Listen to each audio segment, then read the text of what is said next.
No. There has been That's the first one man that I wanted to take everything that I could from him, to leave him with nothing but the ash of his pride. Griselda. For that one man, there have been a dozen or more other dumbasses to get in my way, and justice delayed is justice denied. But look at me and believe me when I tell you that I will have what I want. Oh yeah. That's Overhaul. Shout out to Overhaul. We'll tag them later. Ladies and gentlemen, welcome to episode 68 of the WWE Evolve post-review podcast in the whole world, Craig. I'm joined today with the all-star cast. We have questionable videos to watch. We have goodbyes to say. And we have people to say hello. But first, Coach, the man of 7 wives and untold children, how are you, sir? I'm good, thank you. Yeah, it's great to be back. I haven't really uploaded much in the last few weeks, so this is kind of my return. So yeah, I'm happy to be here. Happy to be with like the best podcasters of Evolve ever. Thank you. Shauna Reed's Horror, the Wonder Woman of the group. How are you, ma'am? I am doing well. Super excited. Enjoyed Evolve. Can't wait to see what's happening there. And I'm going to try. I keep saying it, but work's been crazy. I'm going to try to actually get a YouTube channel going up. I have a name. I have a channel. So now I just got to figure out. Yeah, I actually created it. Let's go. So hopefully I can actually get stuff posted on there. That is my goal to actually start using it soon. So we'll see if I can figure it out. Do it. All right. Invisible Woman, say hello. Hello. I'm Invisible Woman, aka Cardiam, aka Cardala. You can, yeah, I've got some new things coming soon, but it's going to be fun. The Lady of Many Crushes, aka. Oh my God. Now, Terrell, take it away. What's going on, everybody? My name is Terrell, and this is my wife, the beautiful Werewolf. Hello, it's CJ Wolfie. How y'all doing? And together we are For Real Love. And this is episode 68 of the Evolve Post Review. That is one episode away from episode 69. And we is live. You know what I'm saying? Y'all heard that new intro, right? Oh, yeah, it's dope. I know, yeah. Griselda Records. You know what I'm saying? We got the Wise Man. We got EOD in the building. What's going on, man? Hey, what's up, everyone? We got Coach, the man with 7 wives. How are you doing? I'm good, thank you. He's actually eating breakfast right now. I'm surprised because I know he had a crazy night. Don't you? Y'all get tired? We got Shauna Reed's Horror. Well, Shauna Reed's Horror over there. Woo! How you doing? I am doing great. Can't wait to talk Evolve and cannot wait to see what all happens after last night's episode. That's what's up. We got Mr. and Mrs. Invisible. How are y'all doing? Happy that Chewy's bye. That's right. I'm so happy about Chewy being gone. I could jump in that box with y'all right now and get it hot. not like that. I'm talking about. Well, I don't know if I can say it on the podcast, but I'm talking about lighting something up. And lighting something up, man. I'm talking about lighting something up. Hot box, dog. And then we have nobody. We have none other. Last but certainly not least, we have the man that shares his thoughts when he speaks. But if he don't speak, you don't know his thoughts. And that is Steady's thoughts, man. How you doing today, sir? I'm doing great. We kicking off with some episode 6-9 type of stuff going on here already, huh? Yes, as a matter of fact, we are. Before we get into the show, I would just like to say I'm at my wife's crib, and it is kind of weird being married and not living together, but it gives me time to miss my wife and other parts of you. That's actually beautiful. Yeah. That's what's beautiful. Okay. Like that's the best brownie point you. Oh, come on. That is what. Oh my goodness. But it's dope. It's dope because it really does give like it makes me flutter. I'm sure it does. It does, man. It's like I have built up Oh no. Okay. All right. So start the show. Let's start the show. Oh,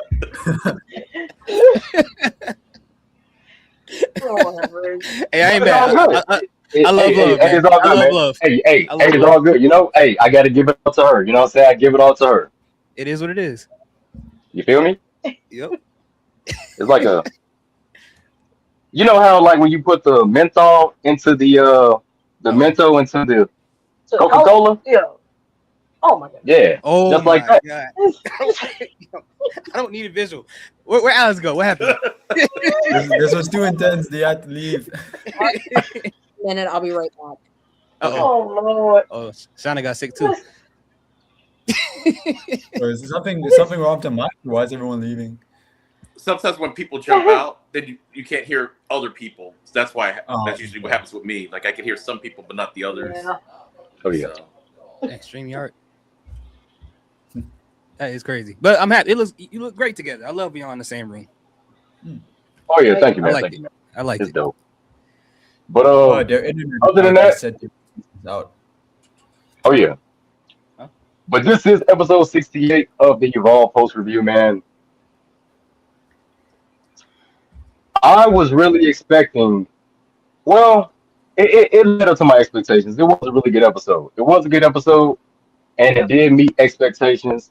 It wasn't like over the top crazy stuff, but it did lead up to expectations. The episode was good. As always, Evolve is always good. But other Always. than that, we have the host with the most, Mr. and Mrs. Invisible. They're back. So let's get into the show, shall we, y'all?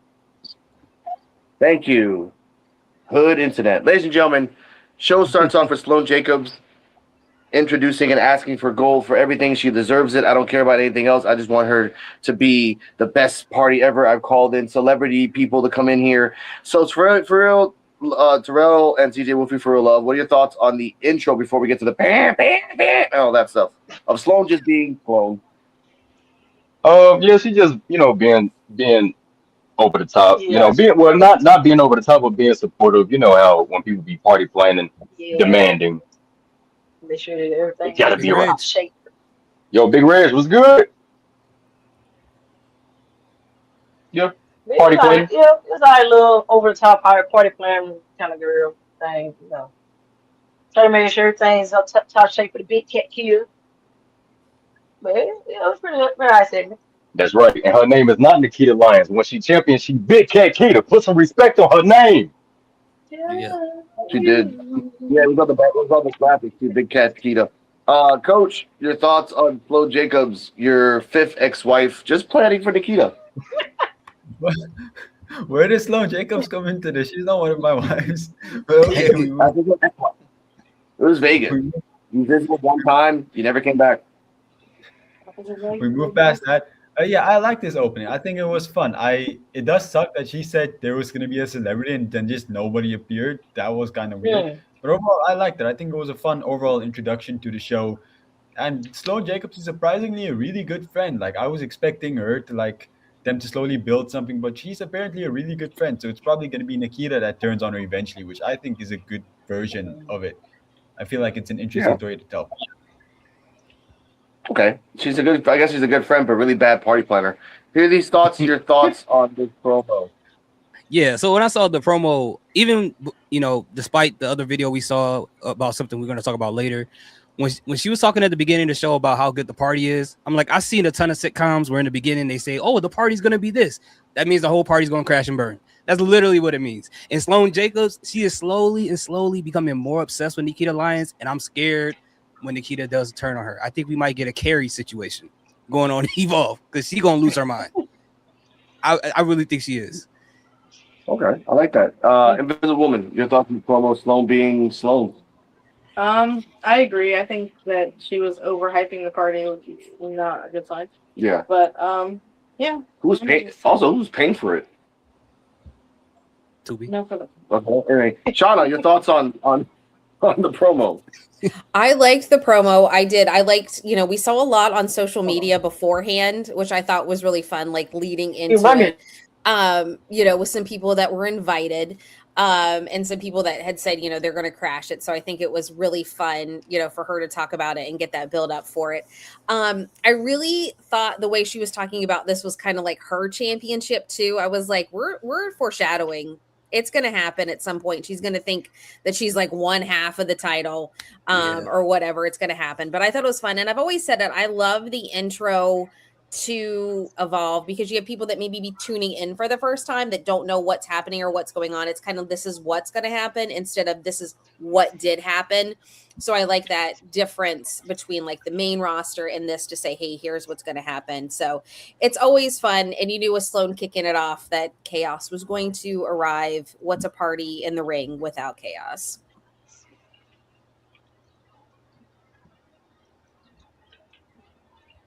Oh, I guess I'll just go then. Yeah, you go. All right. Yeah. Like what Shauna said, I really did like this. I do like the fact that it always goes over the show for those people that are new coming in, can figure out, what's going on, because I equate it to a comic book like back in the day. It's always somebody's first comic book. It's Tubi's free. People like kind of this browse that might be catching it for the first time. So they just kind of just let you know what's happening tonight. And they'll fill in the backstory as the show goes on. I did like the way they did this time, because the last couple of weeks we'd be getting a rundown of the entire show.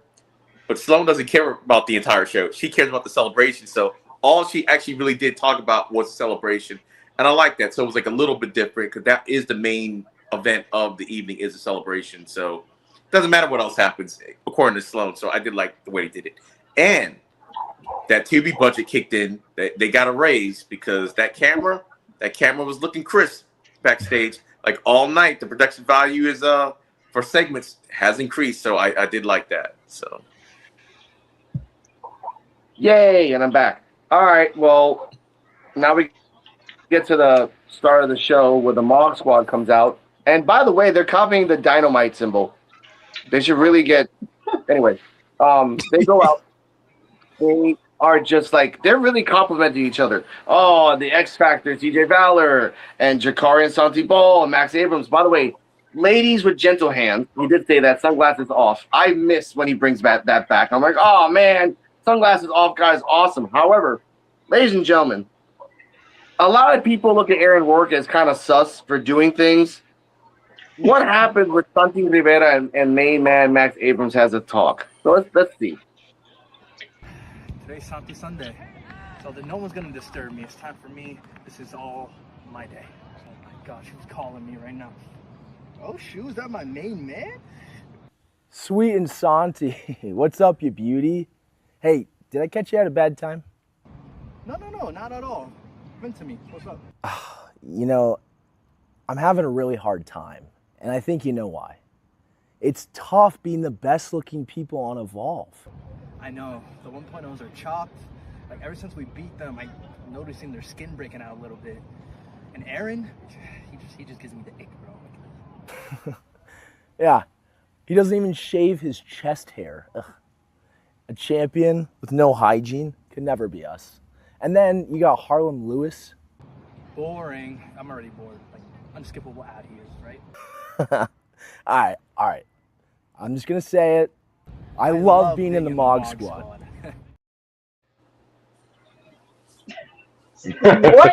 in the world? that was my first time seeing that. These two. Now, before we get to Thatcher popping out and ruining the party of the Mog Squad, Coach, you're a Mog Squad apologist by Cardi's words. What are your thoughts on this? I think everybody who hates this is homophobic. I think you don't like seeing male love. So happened. It was beautiful. It was men supporting and uplifting each other. Anybody who hates this, you're an awful human being. I think this was fun to see. They did nothing wrong. Go on, Cardi. Go on, Cardi. You know what, Coach?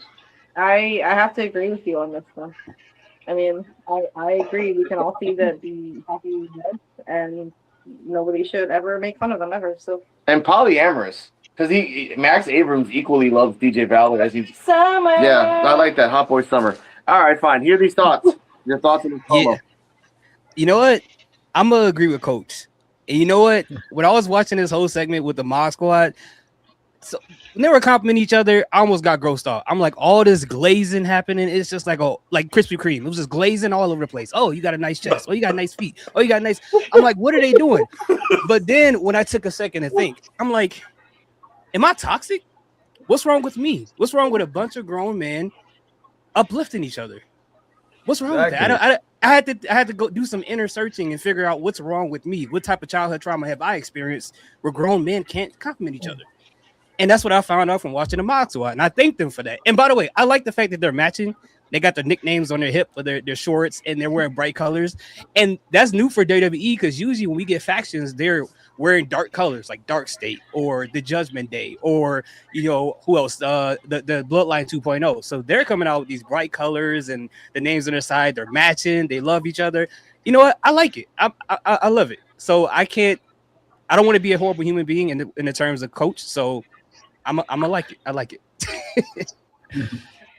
That was beautiful. And anyway, Joel, your thoughts?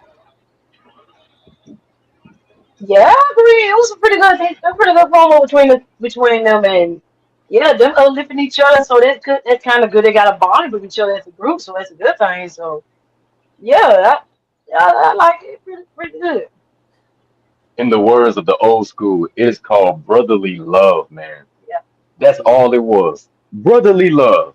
Uplift your brethren. Be a man's man, if you will, is the energy that they was giving off, man. There's nothing wrong with that. You know what I'm saying? We live in the time where people call it glazing, D-riding, whatever the case is. But these are two brothers. Max Abrams, he just needed some advice. He just needed someone to hear him out. And he had a brother on the hotline just waiting to hear him out, man. That's all it was. I'm gonna interrupt and say there's definitely more than just brotherly love going on between these four guys. Like, it's not just the way they were complimenting each other. There's a lot more going on.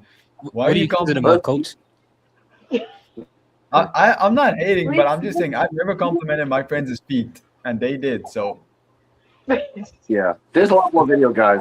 There's a lot more video. Does anybody else spray their friends down with spray? It's 2026. It's 2026. Yeah, that's the thing. It's 2026. If that's their way of expressing more than just that, at least they're not hiding. Yeah. At least they're not hiding. Yeah, I don't know too many people that's gonna convince me to wear matching holographic golden booty shorts in the ring with each other. There's Hey, man, we don't know. You know what? We don't know what APA and the Brothers of Destruction did on the roads. We don't know. Maybe they did the same exact thing. They're all best friends. They talk about drinking and stuff, but maybe they did each other in their hair. Oh, maybe that's why they call it Brothers of Destruction. Mod Squad, Dark Side of the Ring episode coming to you soon. Lord. Okay. Don't meet your idols. Don't meet your idols. Don't meet your idols. That's true. Shauna, Don't get on the plane. Don't get on the plane with them either. I think the promo was funny because they're really just these goofy guys together, and I think what works with them, like even in the ring stuff, the complimenting and everything, to show they're so tight knit. So when the drama starts and they start going at each other, it's going to hit harder because it's going to be like, you were my brother, you were my best friend, you were here. So I think it's a really good to set it up for their characters and like be like this fact so tight knit. So when all the chaos and drama happens within them, they can really play up this, you were my brother, you were my best friend, look at what we did together. So I think it's going to end up playing out in the long run really well for the whole faction. So Shauna, when you say that, you talking about like Batista and Rey Mysterio level, right, Shauna? Right, yeah, like we're like the close knit. I still cry watching that promo. You know, like here we are, like look how close we are, and then when something happens, like if Max gets the title or someone else gets one over, and you have that in between them, and then they start to fall apart, it's going to be like this. How could you do this to me? How could this? Yeah. That's what I see supposed to be my friend. Yeah, they could be undisputed era in NXT once they get up there. Like they could just have all the gold and just have fun. And all they need is a number 5. A number 5, a woman right by their sides, and they're just unstoppable. But EOD, Your thoughts on the promo and the other promo that you saw that you never saw before. Sorry about that. Oh no, no, it's good. I'll talk about the Evolve thing first. I thought it was a cool promo, and like I was saying, how the intro is for like new people.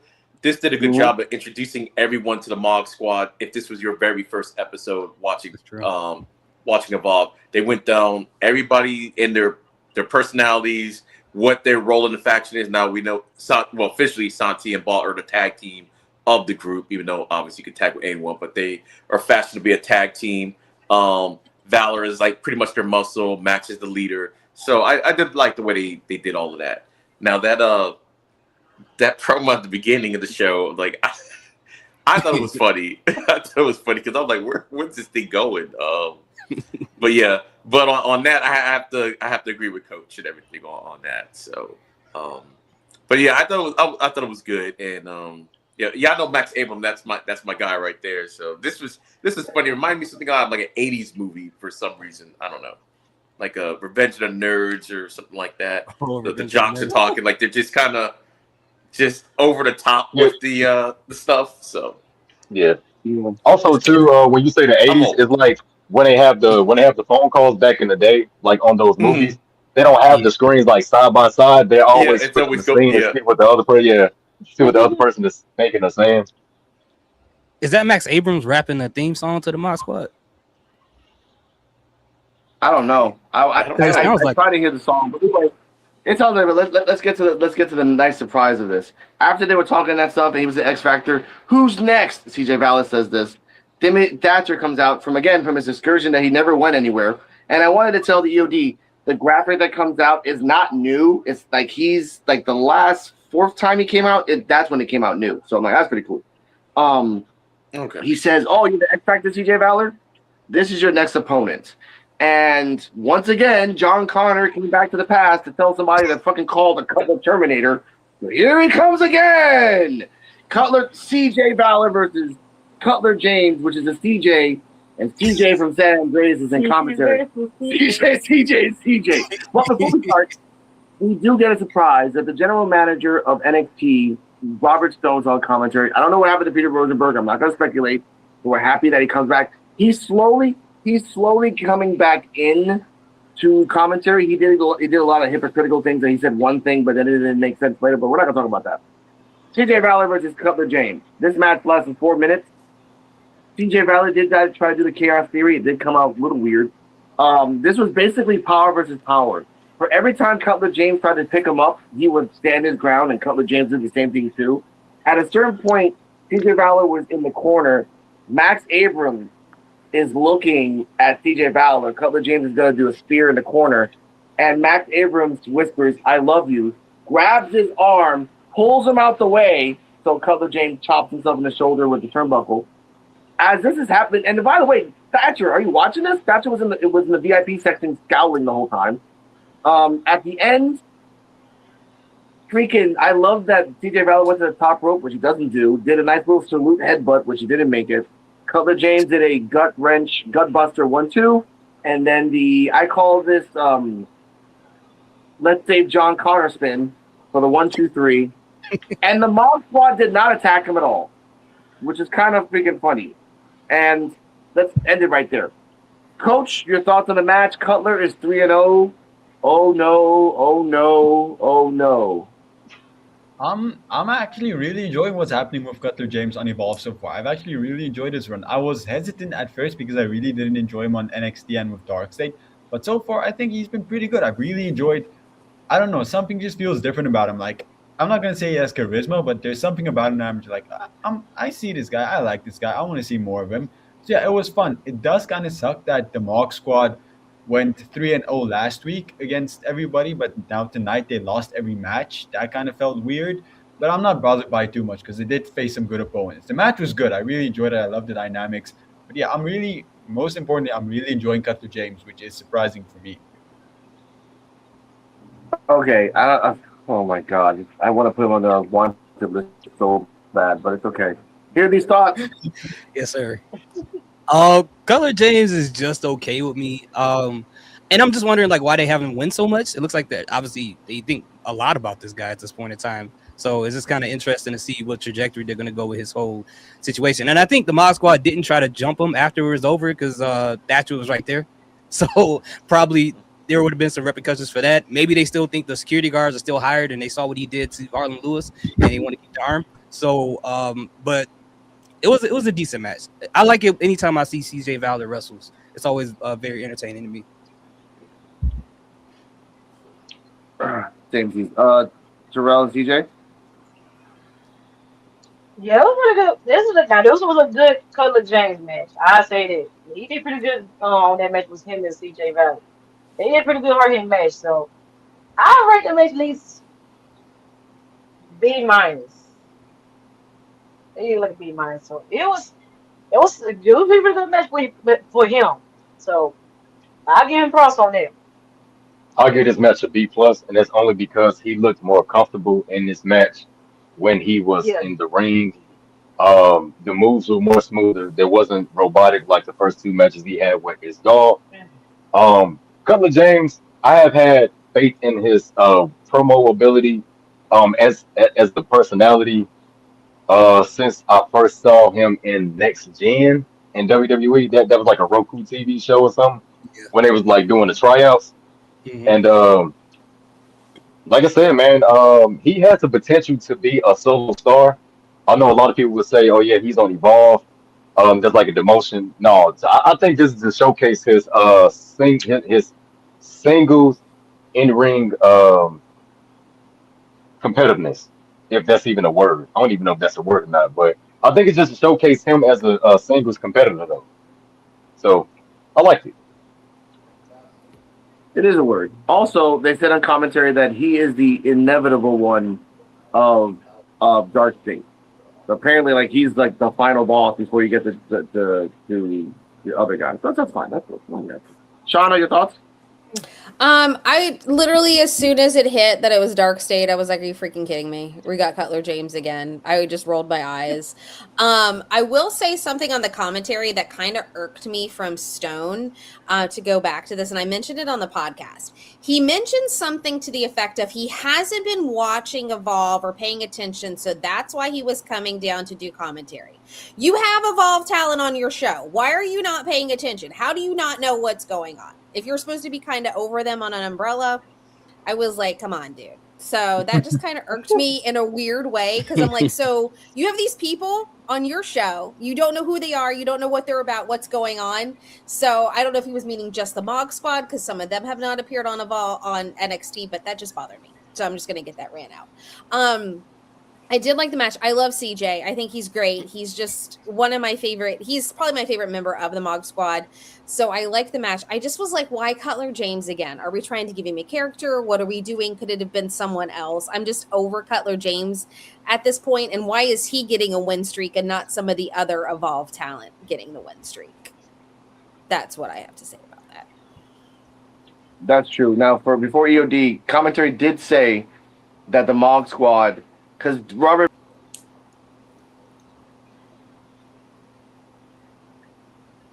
Hey, what do you think their plan is for the Mog Squad? Oh, since they're here week by week, they should get better and better. Like, motherfucker, you said you didn't even see them. Oh.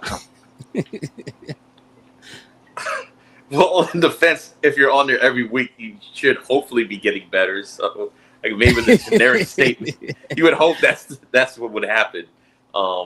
But yeah, I thought the match was cool. I actually like what they're doing with Cutler James. I think the whole no personality is the personality because on NXT he actually did have some person. So we know he can cut a promo. We know he can do like other stuff because you guys, especially the ones that were watching NXT Time with D-Walk when I would show up on the show from time to time. Yeah, I know I hated Dark State. Like they were Timu Nexus to me, and when I started kind of liking them was because of Cutler James when he would start doing a little funny stuff, like the weird things he would say because they had no personality at all as a group to begin with. And I'm like, okay, this is kind of funny. I like that they did that for like a couple weeks, and that kind of got me to turn my opinion on Dark State. Now I actually do like Dark State, but it took a long while for me to like them. But I do like this no business Cutler James that we got going on. And I remember on the Evolve effect. I think Shannon was saying like a heel versus heel thing, and I was wondering if they even had this match to kind of turn maybe Cutler James more into a tweener. Maybe he's just there for business and everything. Okay, it's not that he hates you or he likes you. It's a wrestling match. I want to wrestle you, and I want to do my thing. And I thought it was really good. And CJ, he's really good. Like the only thing with him, it's not even a bad thing. I would just say that because they all have distinct looks, but every time I see CJ, he's always got a different outfit on, which is cool. Or it just, I think it's because he has the long hair. So sometimes it's not out, so he looks completely different to me sometimes. And I think that's kind of cool and everything. So, like, if I was to take all my hair out, like right now, it's like I would look completely different. So, well, except for my giant ass beard. But anyway, yeah, the match to me was good. I guess I would give it a grade. I'll give it a B plus. Like, because I really did like it. And Cutler's non-flashy moves is. I like it.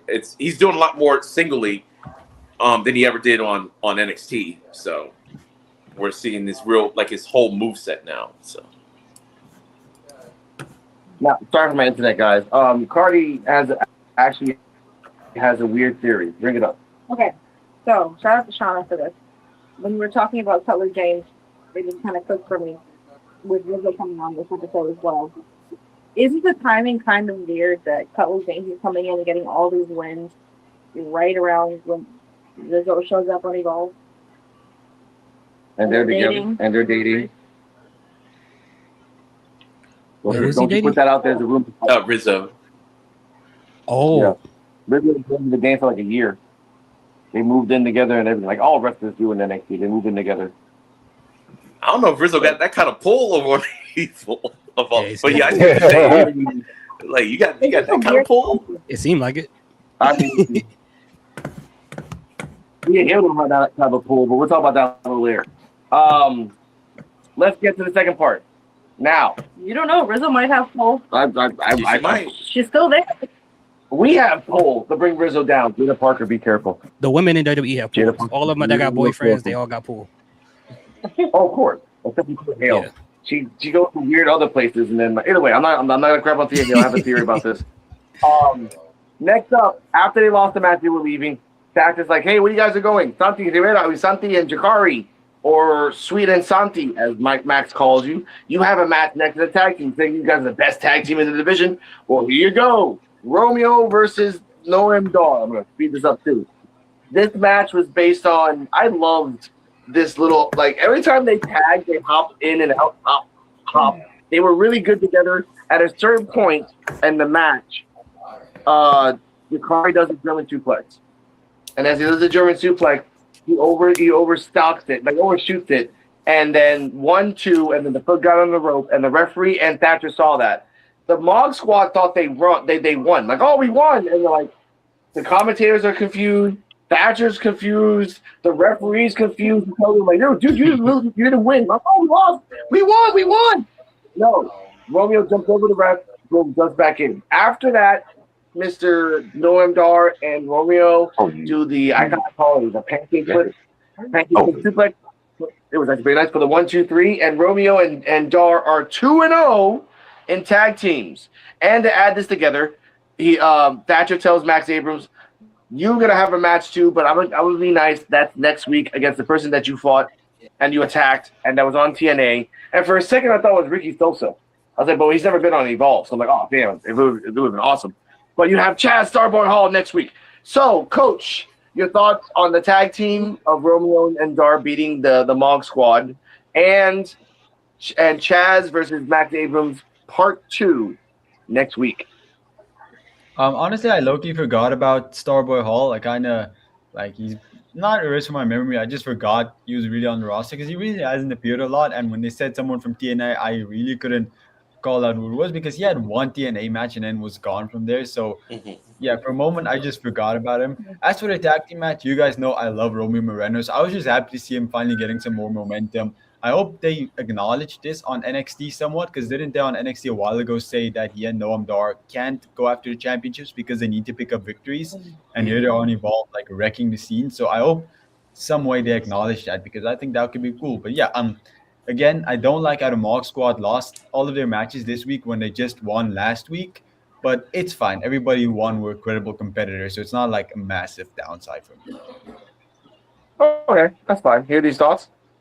Yeah, I'll second what Coach said as far as Noam Dar and Romeo winning, because they just said on NXT this week when he was talking to Super Sean Legacy and DVD, they were like, we've had chemistry, we've been here long enough, and they're starting to get these wins and evolve. So it'd be cool if they can apply it to the main roster. But as far as the match itself, I thought the match was a lot of fun to watch. But this is going to be the only time I have a problem with Timothy Thatcher, and I like Timothy Thatcher. But the entire time, and we'll talk about these guys later, the entire time your bootleg security was wrecking havoc. You didn't discipline them not one time. As soon as the Mod Squad come out there and compliment each other, you come out there with your 3 teeth and discipline them for it. Why? What did they do? They didn't do anything. And they get back-to-back matches, get punished for that? Come on, Timothy. What are we doing here, man? That's not right. That is true. Whoa. He's right. He already has 3 teeth anyway. That's his choice. I think They he give likes him it. free dental.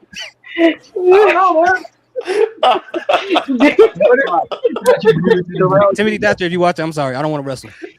Yeah, you need to say that. It's called talk that shit. He got his ass wrecked, and every time he talks shit about Thatcher.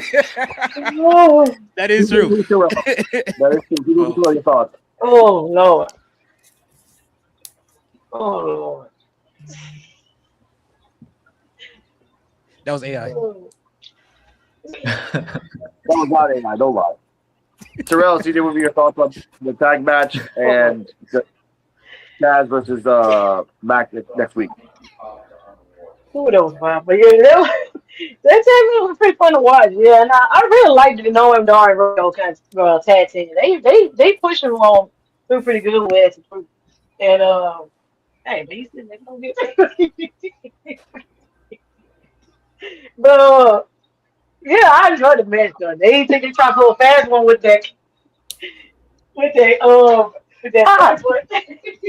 Push me up the chair.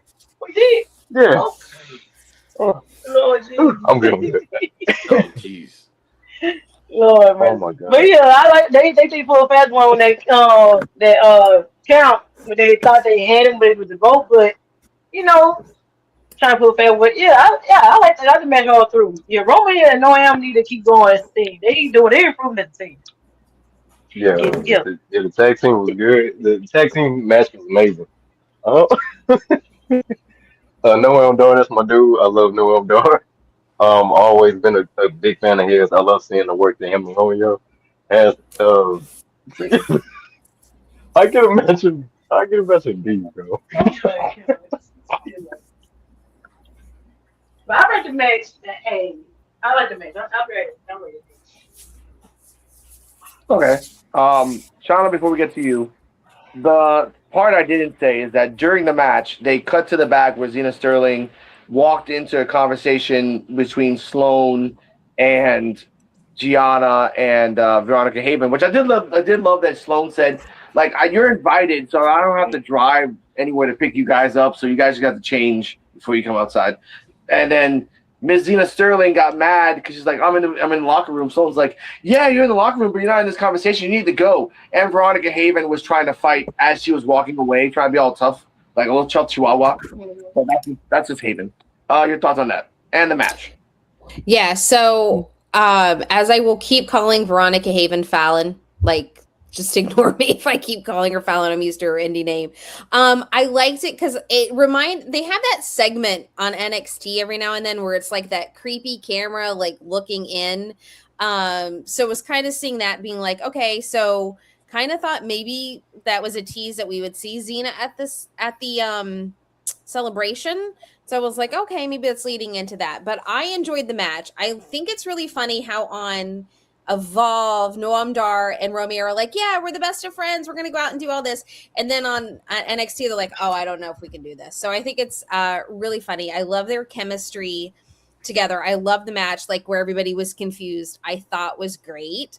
Thatcher just sitting there looking like so annoyed in VIP was just like, dude, what do you like, why are you going after them? You know, I get it, like they ticked you off, but you're just like sitting, like he was sitting there like this the whole time, just like aggravated at them. So it made me chuckle because I was like, these are the ones you're mad at. But I enjoyed the match. I love these two together. I just hope Noam stays healthy. Like, it's so nice to see him back. Please stay healthy, so we can get this going. And I think, you know, with them being there now, something we see happen later, like getting a new tag division going on Evolve, I think they're going to be, you know, the leaders for that tag division. And I think Noam too, for something we see later on, I think is going to has more of a unique role in Evolve than he does on NXT, you know, based on a segment we see later. So I highly enjoyed it. I just thought this was funny because the Bog Squad, I said this on the podcast, the Mog Squad, yeah, they can run roughshod on everybody, but they need to have a moment that they're cut down because they can't be indestructible and unbeatable at all times. So I think this was a good way to give them some losses without taking away from what they're trying to build up for this faction. I think this was a good way to give them a loss that's not really going to hurt them because they can say this was all on Thatcher that they had these losses and not on what they are doing.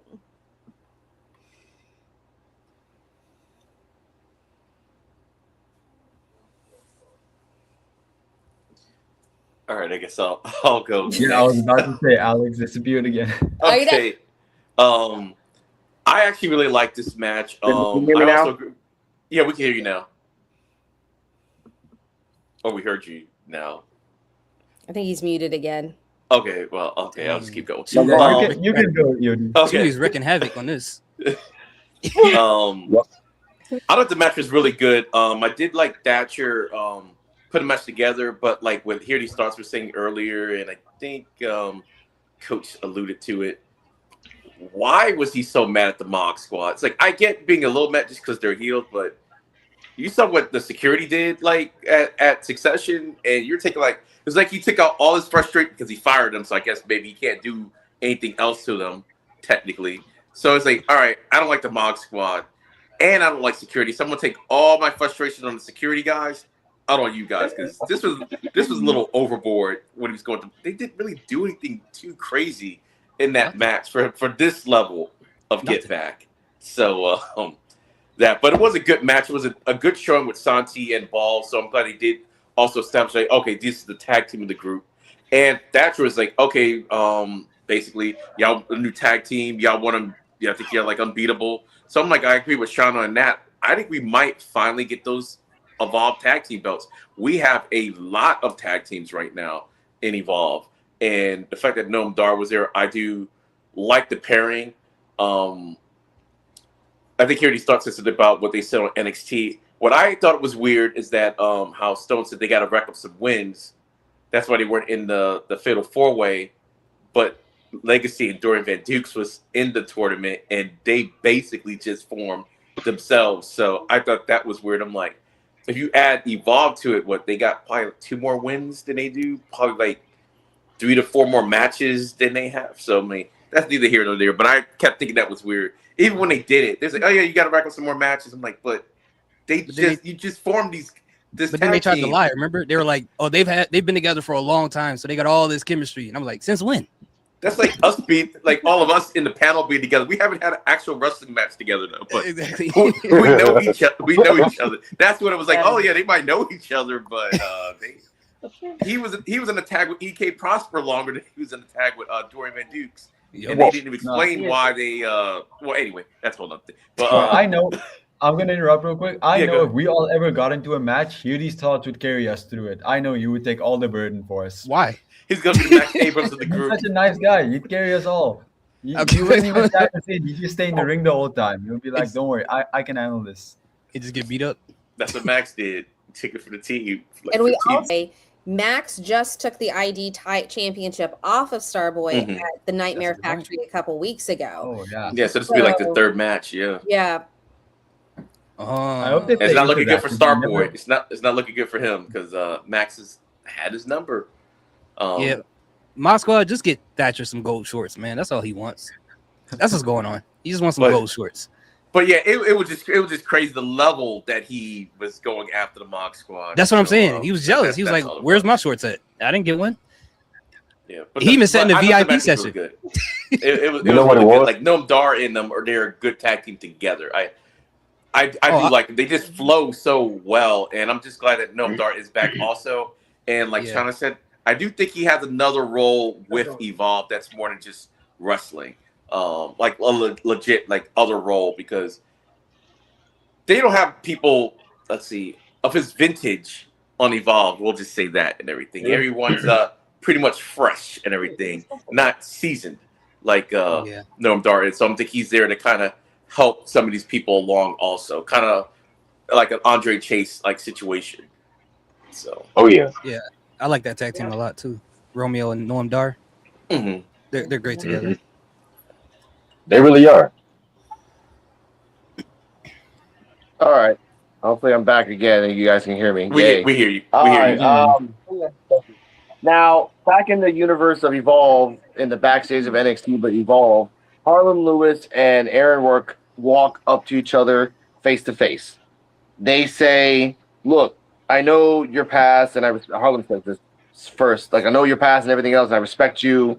And Aaron Work says, "Look, I don't want to hear your backstory." I love that EOD brought that up too. Like, I don't want to hear your backstory. We've already heard this 1,000 times. You grew up you grew up poor. No one gave you any opportunity. This is basically, I was telling Cardala, two sides of the same coin. They're both the same person, but just grew up in two different realities. I was telling you that. You told me that. Saying like, sorry, I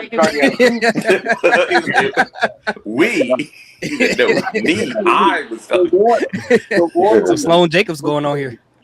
Yeah, the Royal was just saying that, and they were saying that, "Oh, I have a rage, and I'm gonna release all my anger on you, Aaron." And Aaron says, "You don't think I have glamour, but I have grit. So I'm gonna show you and everyone." And I love that they kind of copied Ricochet, Velveteen Dream in a similar fashion. Oh, show the world, Aaron, and then it just walked away. I'm like, okay, that's pretty cool, and. It's just so weird seeing Aaron walk like it's true. The curse of Harlem is really strong. He'll never win the belt. We've said this. We control the fate of Evolve anyway. So, Coach, your thoughts on Harlem Lewis and Aaron Work next week? Man, I really want Harlem Lewis to succeed, but there's just something that isn't clicking with him regarding his promos. At least I'm waiting for him to like blow me away with something, but it's just never happening. And I felt the same way here. It wasn't bad, but it's so average that I never really get too invested in it. And it's the same thing over and over again. Overall, it was fun. I would have preferred to see this in the ring instead. I really like it when they do like championship confrontations in the ring instead of just doing a backstage segment. Not that it was bad, just my personal preference. But overall, I think it was pretty good. I don't think we should give it a rating. We haven't given ratings in a while. But I think it was fine. Yes. Thank you for being the auditor of Evolve and reminding me that I haven't done ratings for a while. I respect that. Hear these thoughts. Your thoughts on the promo? They almost kissed. I didn't notice that part. They did almost kiss. I thought it was going to happen. But as far as this whole thing, I've already had my own opinions about Harlem Lewis promos. But I think out of all of them, this probably was the most believable one out of all of them. And I like the factor of what you just said, Alex, about the two sides of the same coin. People saying you're not supposed to succeed and you come up and eventually do something with your life. And I thought that was great. And I like that that Aaron Work stopped him when he tried to go back into that whole family backstory once again, because we've heard it 3,000 times already. And the way he makes it sound like the Evolve Championship was like a family crest that's been in his family for like millions of years or something like that. But I do like the fact that they went back and forth. I do like the dichotomy between the two. And Harlem Lewis, I think the thing about him is when there's some things in his promos that's good, but I think it's just that his size compared to his demeanor is different. Like it sounds like he talks too soft for his size. Like it's almost like he's gently talking to everybody but threatening them at the same time. And that's the part that I think doesn't really click for me. But as you said, I don't think he's ever going to win the championship, unfortunately, no matter how sad his story is. But I guess we'll have to see. That's true. CJ Wiffy Terrell, your thoughts on this? And the fact of this little extra Easter egg, we know Thea Hale is arriving to Evolve. We just don't know when. Yeah, I kind of see this. I see it pretty soon. But I like the segment. It's pretty good. Like that's a good. They're good. They had an actually had a segment between the two before they match next week, so it's good to prompt that amp that up. And it got me though where Aaron had said, "So hold on, so enough of your backstory." Like, yeah, we had enough of it. We heard it before already too many times. But yeah, other than that, it was pretty good promo between them. Yeah, I'm I looking liked forward it. to it. Yeah, the segment was really, really nice. We did see the Easter egg as well with Thea Hale, the photo drop that she did with all the photos and saying she's coming for the titles and different things like that. So it's pretty dope to see her as the performance and the champion as well too. It's pretty cool. But as far as with the backstage segment, it was actually I mean not backstage segment, the vignette or promo. It was cool. I really enjoyed seeing it. It wasn't like all too savvy. They both were just basically revealing that they both can resonate with each other. You know what I'm saying? They both have a struggle story that is dang near similar. The only thing is that they both um were well teased in a way, bullied in a way for different reasons, but they both can, literally say, we've been through, similar struggles. Um, Aaron Roy, he might end up winning. The reason why I say that is because, just how Harlem Lewis, told him, showed his other side. If he could be glamour and grit, what I'm saying, he could be sweet and sour. Okay, show the world you could do that then. And as soon as Aaron Roy said that, the first thing that popped up in my mind was the Michael Jackson song, "Is It Scary?"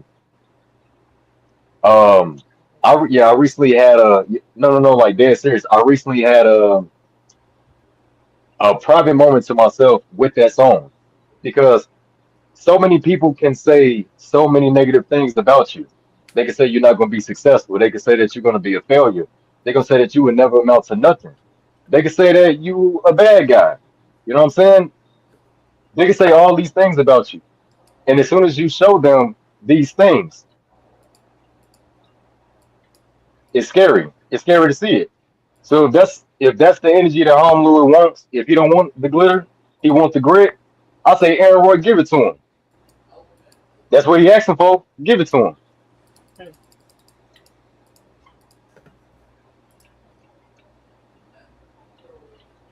Oh no, we lost Oh, we Alex. lost. I guess Shauna, you're up. Yeah, so I had said earlier on the podcast that this segment between them for the match really felt like a gentleman's agreement. Like had that agreement between them where Aaron's like, "Hey, you came in, you stood by me. I think I'm going to give you this title opportunity." And they had those words, and they weren't bashing each other really. They were just having a conversation, talking about themselves, what the championship means to them, everything. And then they did the fist bump at the end. So I liked it because it was just a very much that gentleman's agreement. Like, yes, we're going to do this. Bring your best self. I'm going to bring your best self. May the best man win. And I just really like that because it was a nice, refreshing change of a style of promo.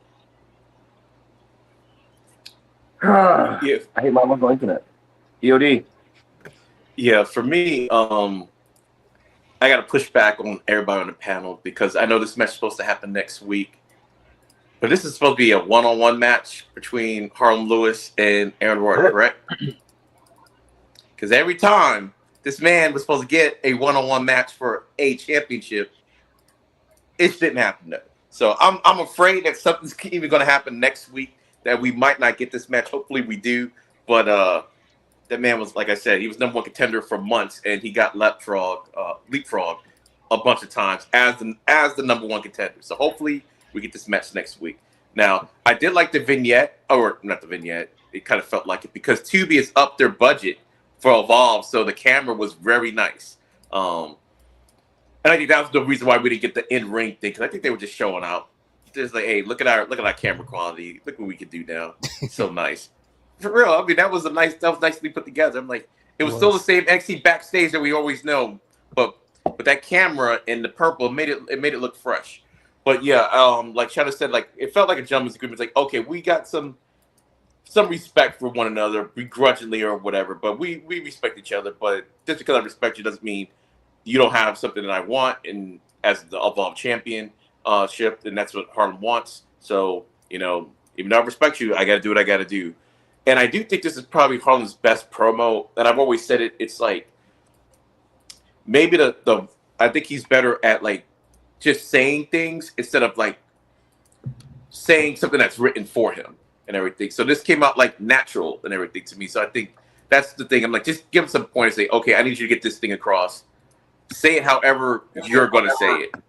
And I think that's how it. I think that's how it came out, and I thought it was pretty good because when he does this thing, like I always say on Instagram, when he was over here trying to roast Aaron, it was good. But the writers weren't writing it for him or anything like that. So just I don't know. I kind of like that. Aaron is always good, and in any event, I think Aaron's probably going to end up winning this match. Because I just can't see any other reason why he wouldn't win it. It would be nice if Harlem was to get it, but I don't know where the storyline would go or anything like that. So I'll just have to say, I think Aaron's going to get this one. And people are scared of Aaron Rourke for a reason. Even the Disney bullies are afraid of Aaron Rourke. So when you talk about the glamour and grit, we know. We've seen you go. We've seen you like take out like 4 people before. We've seen it.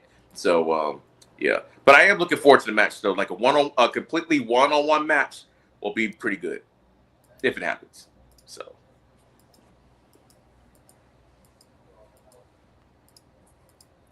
The end. You here, Alex, or are we going to continue without you? Yeah, I'm here. Okay, my internet keeps going like every 5 minutes. I'm getting tired of this. Okay, all right. We're gonna fast forward one segment because I don't really care. I hope Coach doesn't get offended by us. Caleb Dixon and a woman backstage doing a photo shoot. Wait. I'm sorry. Cardi M, your thoughts on this? I totally forgot about this. My apologies. No, I'll just say it quickly and get it over. I really like this thing they're doing with Aaron Rourke and Harlan Lewis, and I was gonna respond to what Harry Sauce was saying earlier about how Harlan Lewis is so soft spoken. I kind of like it. It's something different. It reminds me a little bit of Bryce Donovan. Yeah. They call him Bryce. I was like, no, Bryce Davis or some shit. And how all the guys in the Evolve in the very beginning were like so aggressive and just talking like, and then they all stopped because they realized it wasn't working and they calmed down a little bit. So he can be threatening and daunting and whatever, and he doesn't have to be loud about it. So, well, he doesn't have to be loud about it. I give him the respect of that, but next time, like, really choose your words. I'm hard. I'm rock hard. Yeah, it works. Okay, so let's just go off that. Okay, now, Caleb Dixon in the photo shoot with an unnamed girl. Oh, you're gonna raise the ratings of Tubi, baby. And then he did a little. Anyway, this. Next up, Harley Riggins versus Uka Sasaki. Uka Sasaki, who's had 26 MMA matches, 9 matches in UFC, fights Harley Riggins. Harley Riggins thrusted on a person, threw his wet hair on a person, grabbed a sign that said Harley Riggins is the future and threw that in the freaking floor. That damn sucks. Uka Sasaki, holy shit, where have you been, sir? Like in the first 30 seconds, roll-up attempt into an arm bar to Harley Riggins, and it looked so transitional, slide under the foot, quite beautifully. But Harley Riggins being Harley Riggins, did one freaking move, did a power move, did the pop-up knee for the 1-2-3. Uka Sasaki, who's had 9 legitimate fights in UFC, lost to the thumper humper Harley Riggins. That's now before we the post match, Coach, your thoughts on the match? Hey man, Harley Riggins' reign of terror is just starting. He's following his father, Triple H. It's gonna go good for him. Yeah, but I was kind of excited when I saw this match announced because I've been wanting more diversity in Evolve, specifically like Japanese wrestlers or luchadors, just more than just the casual wrestlers we got. Not that there's anything wrong with it. I just like to see the different styles. So I was excited to see this match. ended too a bit too quickly for my liking. But overall, it was good. I really like Harley Riggins too, so I hope this leads to better stuff, especially since he's alone now without Cam Hendricks. So hopefully, he gets a push because I really do like him a lot. But like, what happened to Jax Presley? Is he ever gonna come back, or what's his status at the moment? Jace Presley. Yeah, that's his name. We just said something about him too when we were watching it. Hmm. But yeah, that's my thoughts. So hear these thoughts. You can go next. Oh yeah, so yeah, it was interesting because when they announced Uka Suzuki, I was like, I haven't seen this guy since like a couple matches I've seen his in Pro Wrestling Noah. So I was like, oh, he's involved, and just like you said, like having a little bit more diversity from luchadors to Japanese wrestlers is cool, and I like this match. It was hard hitting. That's like one of my favorite types of matches to watch. And just like Alex said, for him to announce that he had that many matches in UFC to lose like this is a pretty interesting call. I don't know if it's because he lost more fights than he actually won, if that's how they wanted to do this match. But at the end of the day, I thought it was great. I thought it was hard hitting, and I want to see another match with him and probably him and Harlan Lewis. I think that'll be a great hard hitting match as well. So I thought it was a pretty good match. TJ Wolfie Terrell, your thoughts on the match before we get to the post? Yeah, that match was pretty good. Yeah, Oka, yeah, he's really talented, man. Oh, Timothy, scouting out for him, it's pretty good. Good scout.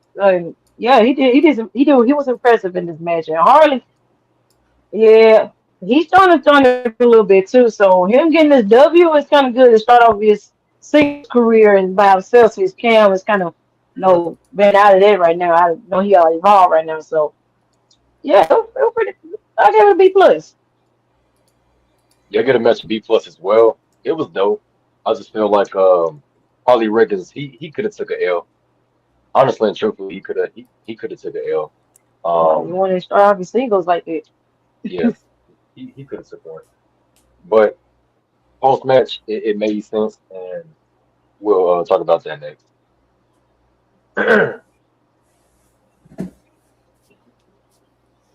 Shauna, your thoughts?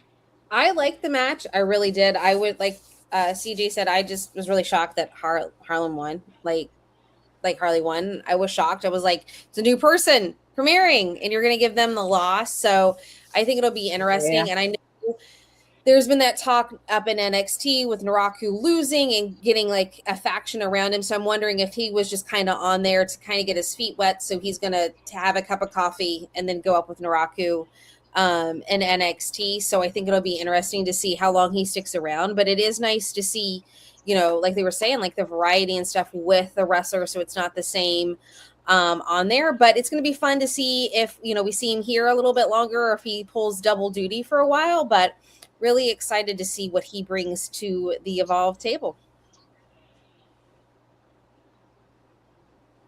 EOD. All right.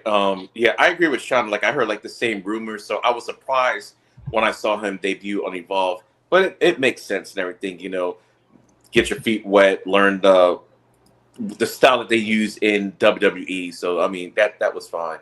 The fact that they brought up his resume, and I think the reason why they brought the resume, that's the reason why Harley won, to show that Harley is legit threat, because he's always been the bully and everything. And right now, he's on his own, like Bianca Belair. He's on his own, I guess the word. But yeah, it's a good way of showing him, like, okay, no, he's a legit threat. He could a legit threat to actually even become a champion on Evolve. So, unless we're not going to talk about the post yet, so I'm not going to talk about that. But the match was really good. And again, maybe he's I'm not saying his last name because it's got a lot of S's and I already have a list, so it's kind of hard for me to pronounce.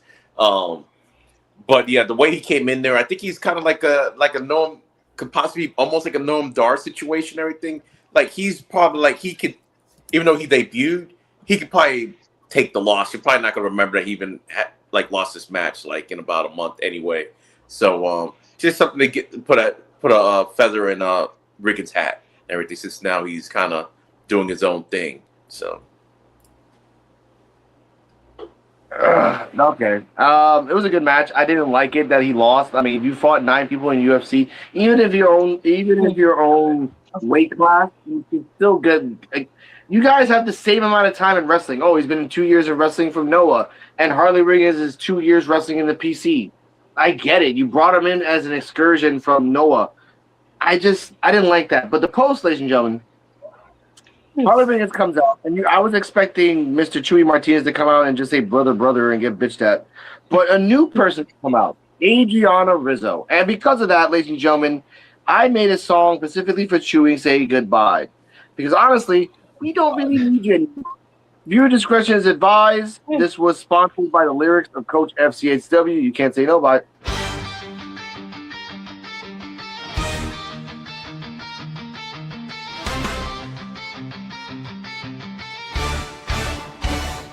To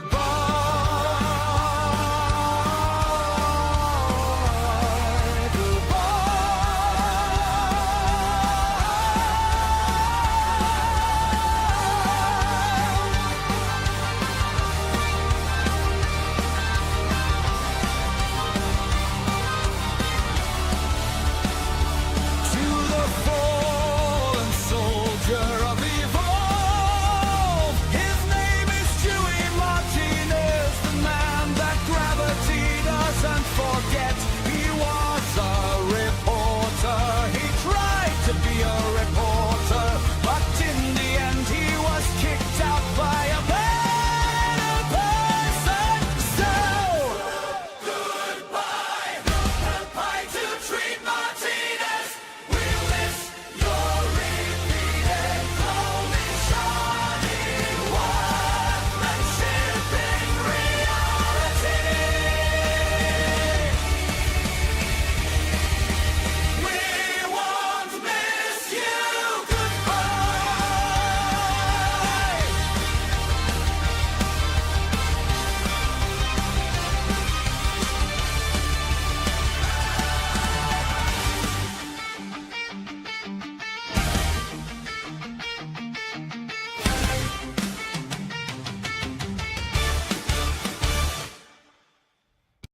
Hashtag Chewy sucks. Hashtag bye bye Chewy. Hashtag see you later. Never alligator. Oh my god. Now, after that, Adriana Rizzo says, "Hey, where's Cam Hendricks? I don't see him. Where's he at?" Harley Riggins exclaims that he's on him. I'll have his back, he'll have mine. But I'm by myself from now on. And what was the line that he said that was very sexual in the window? I can either park or pump. I wasn't sure. I can park my big rig wherever I want. Yes, and We're not doing some not doing justice for captions. Captions were kind of crazy. So, Coach, your thoughts on just the post that Adriana Rizzo and now Riggins is by himself. I don't know. This felt more like episode 69. I think, other than 68, with the amount of stuff that was happening tonight and the innuendos and stuff that were being said. Yes. Okay.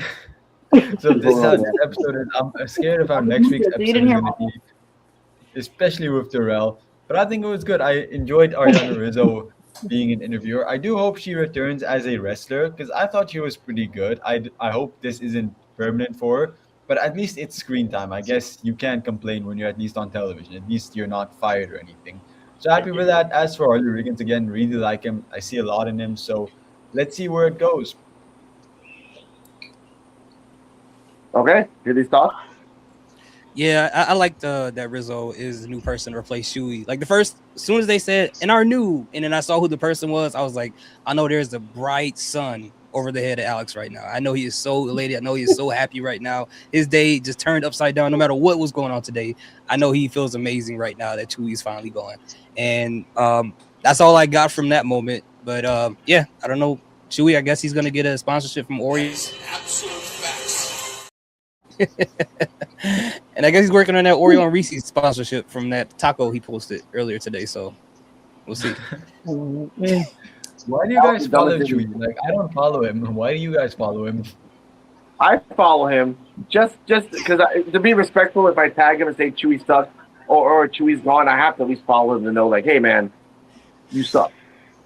Wait a minute.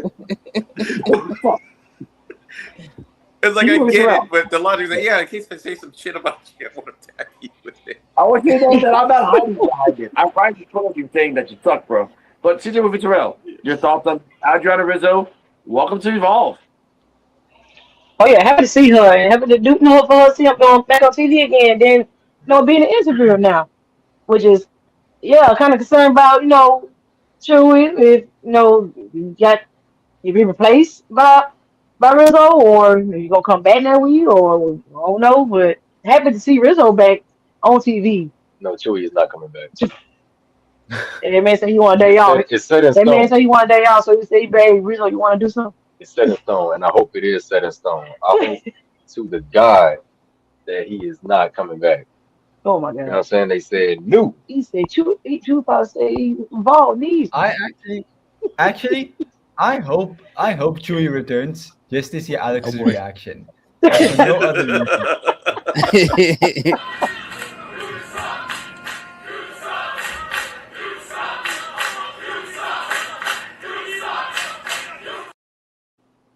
Yeah, but it is cool though. It's cool to see Rizzo, she's doing her thing.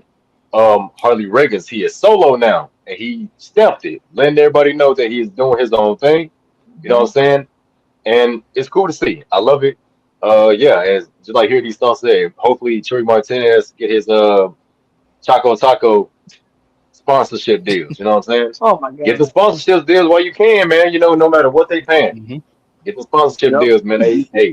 They good. They good for you, Chewy. But other than that, I think he'll fit good in AAA. He'll fit real good in AAA as a TV personality. I think it'd be more of his speed, just because AAA has more of a they have more structure, I should say. And as far as with following people that you don't like, I mean, I didn't follow Dante Chan until he left WWE. So yeah. And that's only because I wish him nothing but the best. So that's why I followed him to make sure that his journey probably goes well, even though I really don't keep up with him like that. But yeah, your future. I hope your future is bright and full of chocolate fountains, Chewy. Oh my God! Chocolate fountains. Oh my! This may be the last. This may be the last time. So one more time for Chewy. Oh my God! Shout out, Rita Horror. Yeah, so I was happy to see her come back. It was kind of a shock because as soon as I saw that they were doing the promo, it was kind of like, oh, here's oh, hey, it's not Chewy. So that was kind of a nice shock. And I think this was kind of that confirmation that Cam isn't doing double duty anymore. I think that was a good way to say that his tenure of doing double duty is officially over with. He's officially there, which I kind of like when they do give us that little bit of like, hey, this person is here, they're doing both, but they're officially there. So I think that was that. And I think it's going to be really interesting to see how his character plays out now that he is solo. He doesn't have his friend there anymore. So really excited to see if they tweak or change anything up with his character, because sometimes you are the bully, you can go and do stuff, but what happens if you don't have that backup and it's you solo? You're not going to have someone to support you there in your actions. It's going to be fun to see how this plays out. True. EOD, your thoughts? Yeah, it was. I was taken aback a little bit because when they got the mic, I'm thinking, okay, Chewy's going to be there. Then it was Rizzo, and Rizzo's been doing this a while on her own anyway. So it's like, okay, maybe somebody took notice. She's not wrestling anyway. It's like, hey, let's put her on there. I do not know if Chewy is gone from Evolve or not, because sometimes you might have an extra person doing something. So I don't know, but I don't despise Chewy like some people in the panel does. Like I actually AAA. It's like I think they just the way it is with Chewy on the show. They either must let him do it or don't care. Because when he's on AAA, he was different. He was like basically, I guess everything that Alex wanted him to be on there. It was like just doing like a regular reporting job, and he's kind of fun when he does like the big stuff, like the Summer Slams or the PLEs when he's doing the stuff with the fans. So hopefully he's back. If not, then hopefully he's still with WWE. But I do like the fact that Riggins acknowledged Cam. and always say, no, he said, I still got his back just like he has mine, but right now I'm going to be on my own. And what this episode established to me, besides the increase in budget, that this was the first episode of the tapings, not last week like we thought after Succession, because they're cleaning up a lot of continuity errors with this show. Cam, he's supposed to be hurt and stuff like that. He was just on NXT, and I was watching that on Tuesday, and I was thinking, yeah, he's like hurt right now. He's at 68% healthy or whatever. But I'm like, but is he going to be on Evolve tomorrow night, like trying to call out Tate Wilder again? So I'm glad that they was like, okay, yeah, he's just going to be on his own for a while. But if he needs him, he'll be back. But the Tate Wilder situation is still not over it yet. And he says he'll come and find him wherever he's at. And if Tate's on NXT, it means that maybe Riggins might show up on NXT at some point in the future. So it doesn't necessarily mean that Tate will be back on Evolve. Maybe Riggins will end up finding him on NXT. And then we get the Disney bullies back together again on NXT. So I did like that.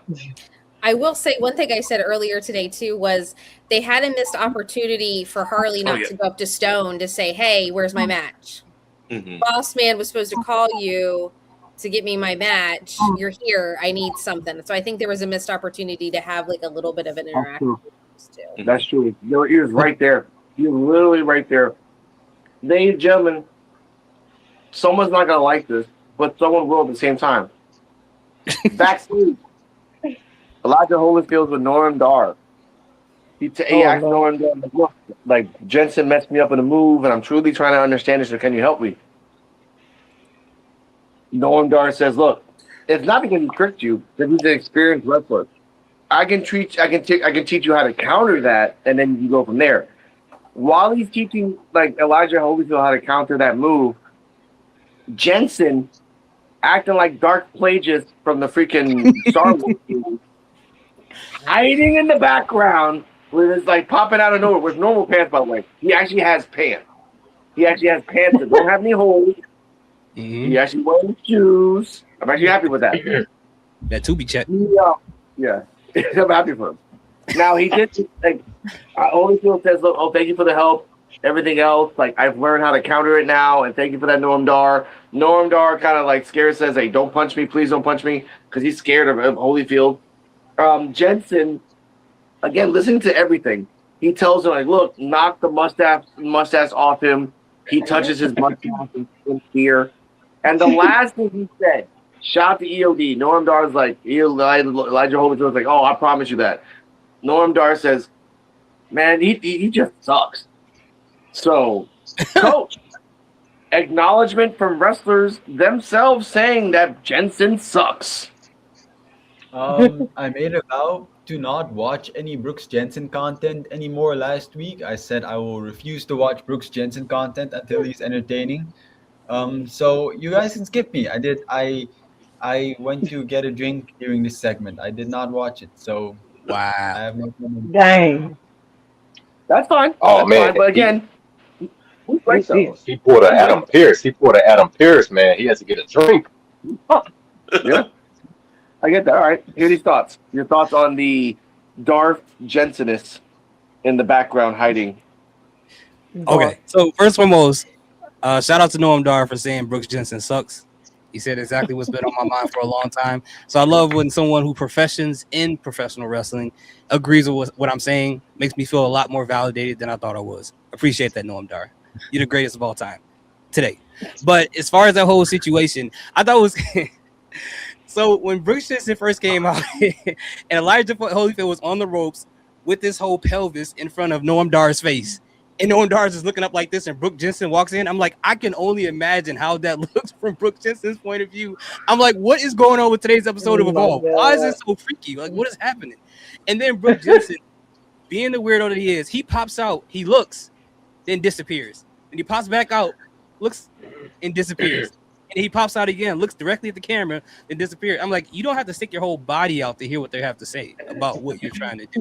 So it was, it was just something, you know, that I love about Evolve. It's some things that are so cartoonish. It's like it's really crazy, but it's gonna be interesting to see what Brooks Jensen has under his sleeve to try to go against what Noam Dar just taught Holyfield this entire time, and what new moves Holyfield is going to have outside of just doing boxing moves because of his dad that he's going to bring into that match with Brooks Jensen. So I'm really interested to see how it changes what both of them do in the ring, and I think they can make it really interesting, regardless of Brooks Jensen being involved.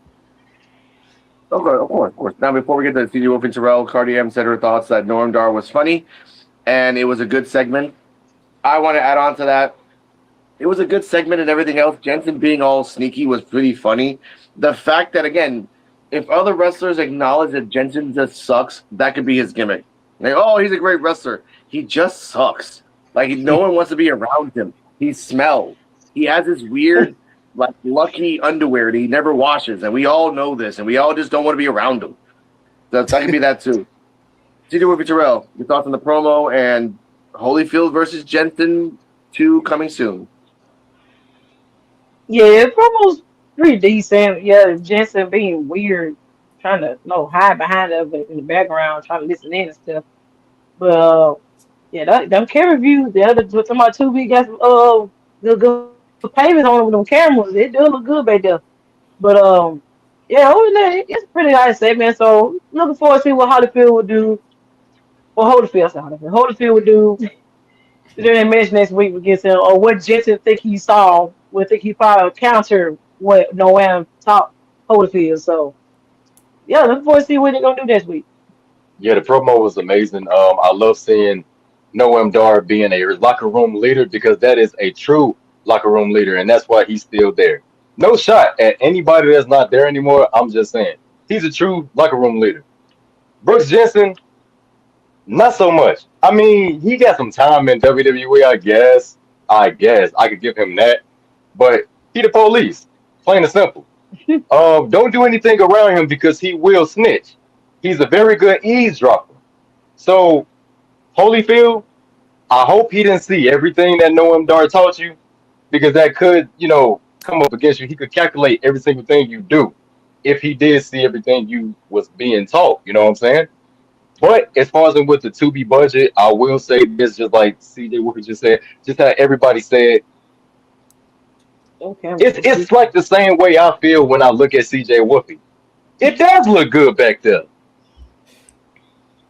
It does. Wow. It's looking real good back there. That is You know what I'm saying? That's the Coach at PW word of the day. Okay. Oh my god. Okay. Donna, your thoughts on this? Yeah, so I really like this because I think it really also gives Elijah a little bit more of a character, because we're like, we don't know what he's going to do, what his character is really going to be, but it's someone that's like, hey, I'm here to absorb, I'm here to take in. And I think it kind of puts Noam in that player coach role, like EOD was saying earlier, like a different style of role, because like being someone that's got tenure within the business. Once we saw Lindsay Dorado, we haven't seen him for a little bit, but him being there for a while, being someone that had, a little bit of, teeth to their career. So I think it'll be really interesting. And I think it shows like a little bit more with Elijah. So I think it's going to be fun if they have that other match to see what all he's countered, to see Brooks can, try to pull anything else off, and Elijah being able to pick up on his tricks. So I really liked it all around. EOD? Yeah, I think Elijah is going to be a star, because now we can see his moveset. It's like, okay, he can do stuff in the ring. We just need a character from him, and now we're starting to get a character. And I'm just glad he's just a regular person that's like in way better shape than I am, basically. But he's not. They didn't make him to a Keanu Carver clone or anything like that. He's his own thing and everything. Seems like he's just a normal guy that's just trying to pick up wrestling and blah blah blah. So I do like that. And the fact that he even seeked out Noam Dar for advice was pretty good too. It's like, oh yeah, I'm really here. I'm trying to learn. I'm trying to get better. I'm not trying to coast off my name. But to me, he doesn't even go off his name for the most part. Like obviously we know who he is and stuff like that. But it's really not that much of his gimmick except his finishing move. His whole character is he's just him. It's not, oh yeah, I'm his kid and blah blah blah. I'm doing it. So that's what I really like about it. It just happens to be his dad. To him, he's just dad anyway. So he wouldn't know any difference. Like us, he's like, oh my god, he's that guy.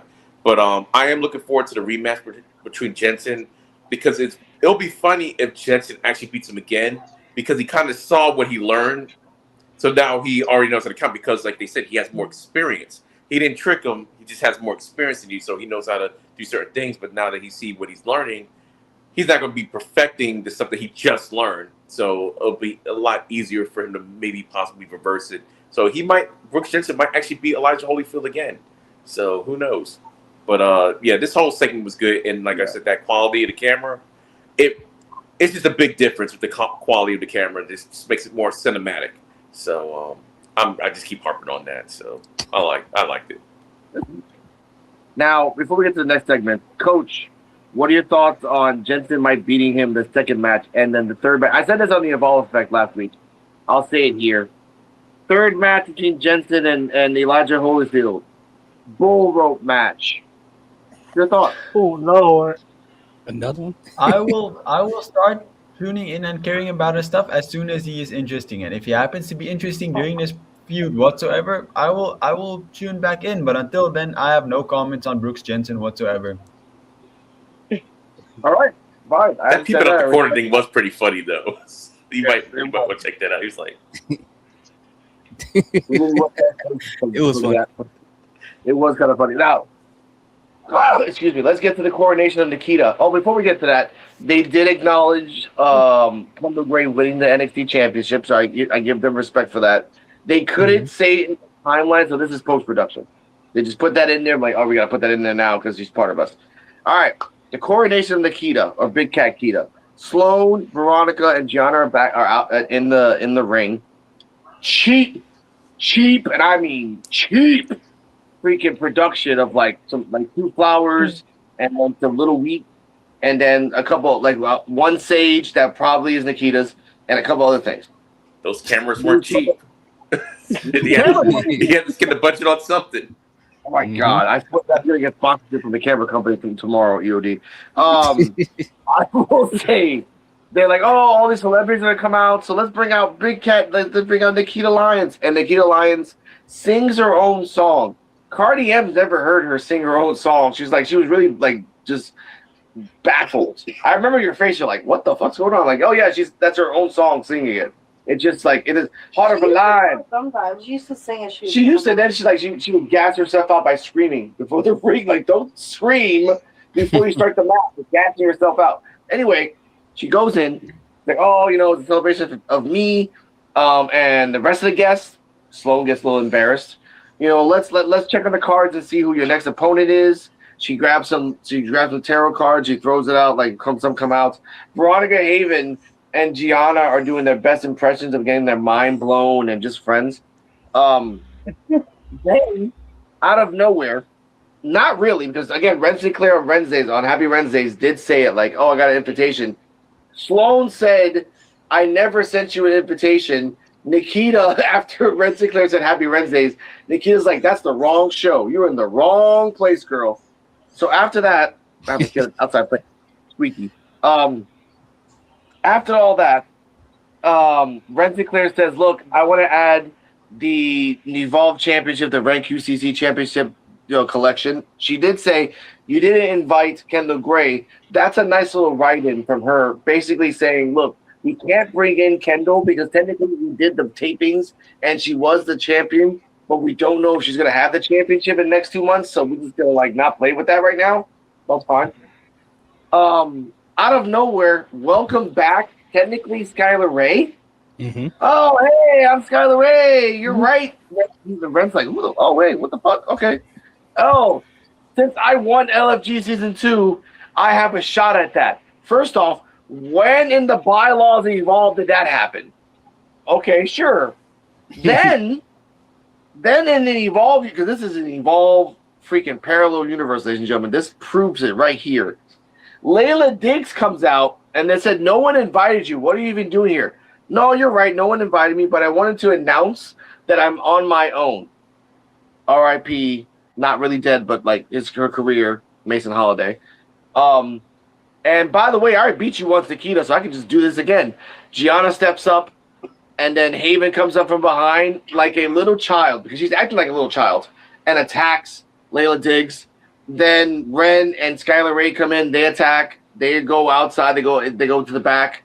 Laney Luck comes out like Jason Voorhees and freaking hits Nikita, does a DVD on the table of Nikita. She grabs the belt, which is a no-no for the luck of the belt, and raises it up high, and that ends the show. So we're going to go backwards. EOD, your thoughts on the segment of everything that's happened and the fact that now we have 2 new women in Evolve for the time being, which being Skylar Ray. And can you explain what Skylar Ray said? I'm sorry. What? Yeah. What? Yeah, I can explain it perfectly fine. They used the King and Queen of the Ring rules. They just made them up like on that episode. That's basically what happened, because that's never been a thing before, but it's a thing now, I guess. So that's what happened. I am kind of glad that she's back, because they haven't really been using her on NXT. I have seen her in a couple episodes of Main Event, Skylar Ray. I think the last time I saw on NXT was the Christmas tag match with Shiloh Hill and going against Stax and Ariana, and that's it. So I'm like, hey. So I'm like, hey, at least she's doing something. If you're not going to be doing anything on NXT, do something in Evolve. Ren Sinclair was the one that I was shocked. It kind of threw my whole thought process off when I saw her in there. But I was thinking after I saw her, I'm like, that would have been a good spot for Carly Bright if she was still in there, because she was the person that was like kind of closest to Kendall, and we used to say Carly was just as good as Kendall, just like a smidgen below her, like a 1A, 1B type of person. So that could have been a nice person that could have been there instead. But Ren being there as the current Speed champion was inspired. So I'm like, hey, I guess people like the Speed Championship or crap about the Speed Championship. Like, well, now she's going to be on Evolve too for a little bit. Shawn Michaels did say this would be the year of Ren Sinclair, so now she's starting to be a little bit everywhere. Layla Diggs. Okay, I'm going to explain this. All right. This is going to be kind of weird. But just because Layla and Nikita are in the same faction, knowing who their faction leader is Natty, she might want a little something going on between the group to see who's going to be the best, like survival of the fittest type of thing. So I can see it from that point of view. An example I used on the Evolve effect was when Triple H was in the IC division feuding against The Rock. So was X-Pac. And they wanted DX together, so they kind of feuded a little bit, even though they didn't hate each other. Rock and Farouk, same faction, but they definitely could not get along. So it could be the same thing with Layla. And on NXT, she is not exactly on the same page as the rest of the group anyway. So I was like, I could kind of see that in the title. Like, okay, yeah, if you want this, go take it, blah, blah, blah. We'll see if Nikita can handle it, So that's how we're going to have to look at it for right now. Hopefully they address it on NXT TV next week. But so if y'all watching the podcast, please somebody just acknowledge the little riff and maybe a friendly faction banter, I guess, or whatever. And like, may the best woman win type of situation. So I'm gonna tag Nikita. I'm gonna tag Nikita and Layla and say, hey, you guys can just talk about this on Tuesday. Even if they give you the script, you gotta tell Shawn Michaels and the writers, like, hey, we guys are like having a beef and Evolve. Can we just? And that's a good point. You can do this 4 horsemen style, where all three of the four are like, oh, we'll fight each other because we want to be the best at each other. Carmen fights Layla fights Nikita. I don't like that because Nikita is so self-centered. Why would you want to be in a group where you are willingly letting other people in your group fight you? Fuck that! No. Just give her like a dirty look. I'll be happy if they just kind of give each other some dirty looks when Natalia's like talking to them, and she walks out, and they just kind of just look at each other like a little dirty look and everything. Like, yeah, because you want my belt, and Nikita's stopping me from beating your ass right now, type of situation, type of deal. So. Now, before Shauna, what are your thoughts on the match? Thoughts on the celebration. Addendum. Ren Sinclair did not have the Speed Championship on her. So technically in Evolve, she's just Ren Sinclair. Yeah. I just know because of the taping, she was Speed Champion. She hasn't lost, so now she's still the Speed Champion. So that's what I meant. So. Which is kind of sad. Like, oh, Ren Sinclair's there in Evolve. Is she the Speed Championship? Well, we don't know. We're in a different universe. But Shauna, your thoughts on the coronation and the fact that Lainey might beat Nikita's first opponent. So I liked it. I loved everything that they were doing on social media leading up to it between Ren and Lainey and everything. Like all the social media leading up to it was super fun. I do think it was interesting that the two that were there were I'm just going to call her Fallon. That's what I know her by. Fallon and Gianna, like having them there. So it's kind of like, how is that going to play out? If Nikita has a faction on NXT, is she now going to have one with Sloan and them there, since they were the only friends that she had there? The Layla Diggs thing, I'm like, are we doing the two different universes? So I think it's going to be interesting to see how that plays out. And the question is, when they taped this, was Layla being part of the Natty faction came after these were taped, and that's why it was there. So because as we saw on NXT, they were trying to do some shady stuff, and Layla was like, I'm not too sure about this. So I think it's gonna play out. I loved it with the tarot cards where she's trying to like deal the cards in chaos. And Lainey, she pretty much said it on social media. Like before it happened, like she was going to be there. So I was like, where's she at? Where's she at? So I think it's going to be really fun to see her there, because she still holds the ID title as well. So she still has it. So she does. So, how is that going to play out? But I think it's going to be really fun. And I think at some point in this reign, Nikita is going to turn on Sloan, because I think Sloan, in her mind, she's one half of the championship for some reason. And I think at some point that may cause a I don't know, I can't even think of the word, like a tiff between the two of them, because Sloane's going to try to do everything she can to make sure Nikita keeps it, cost her. But I think we're going to see some tension there with Sloane during this reign as well. Okay. Terrell, your thoughts on the coronation? Ren's there. Scott. Okay. I love that EOD explained it in the most logical, political, correct way. But can you explain why the hell Skylar Ray just brought that up a year? We're already ending season 3 of LFG. So why are you trying to act like about a year later? Your thoughts? Yeah, it was kind of weird, but the coronation was pretty good. I got actually expected the Xena to come out there during it while everybody else was coming out there on to get a tire shop and stuff. I actually thought Xena would come out there as well, but from what we seen earlier in the backstage segment where Sloan was talking to Veronica and Gianna, and she was talking about you're not invited here or something like that. And I thought she gonna come out there and handle them for what they did to her in their locker room. So kind of unexpected for not seeing her, but Lady Luck coming back and getting up ahead on Nikita at the end. Yeah, I see that she's trying to go at the title as well. So we'll see if they gonna have like a fatal 4-way, no one contenders match next week for the title, or some kind of match, a gauntlet match or something like that. So yeah, the segment was good, and I'm looking forward to seeing who they're gonna put as how to do the match for the contenders next week. Oh yeah. It didn't go as planned, especially not for Nikita, because it didn't really feel like a celebration. It felt like a, hey, your contenders are here. You know what I'm saying? It didn't feel like a party at all. It felt like It's like a Dollar Tree party or something. yeah, it really did. It really did feel like she was being set up to fail, for real, like set up to be disappointed. And we got the biggest snake trying to throw her a party. I mean, hey, we see She how is she's so done people. fake. Yeah, It's ridiculous. yeah. Salone is fake as crap. She reminds me of a person that will smile in your face. They'll do nice things for you.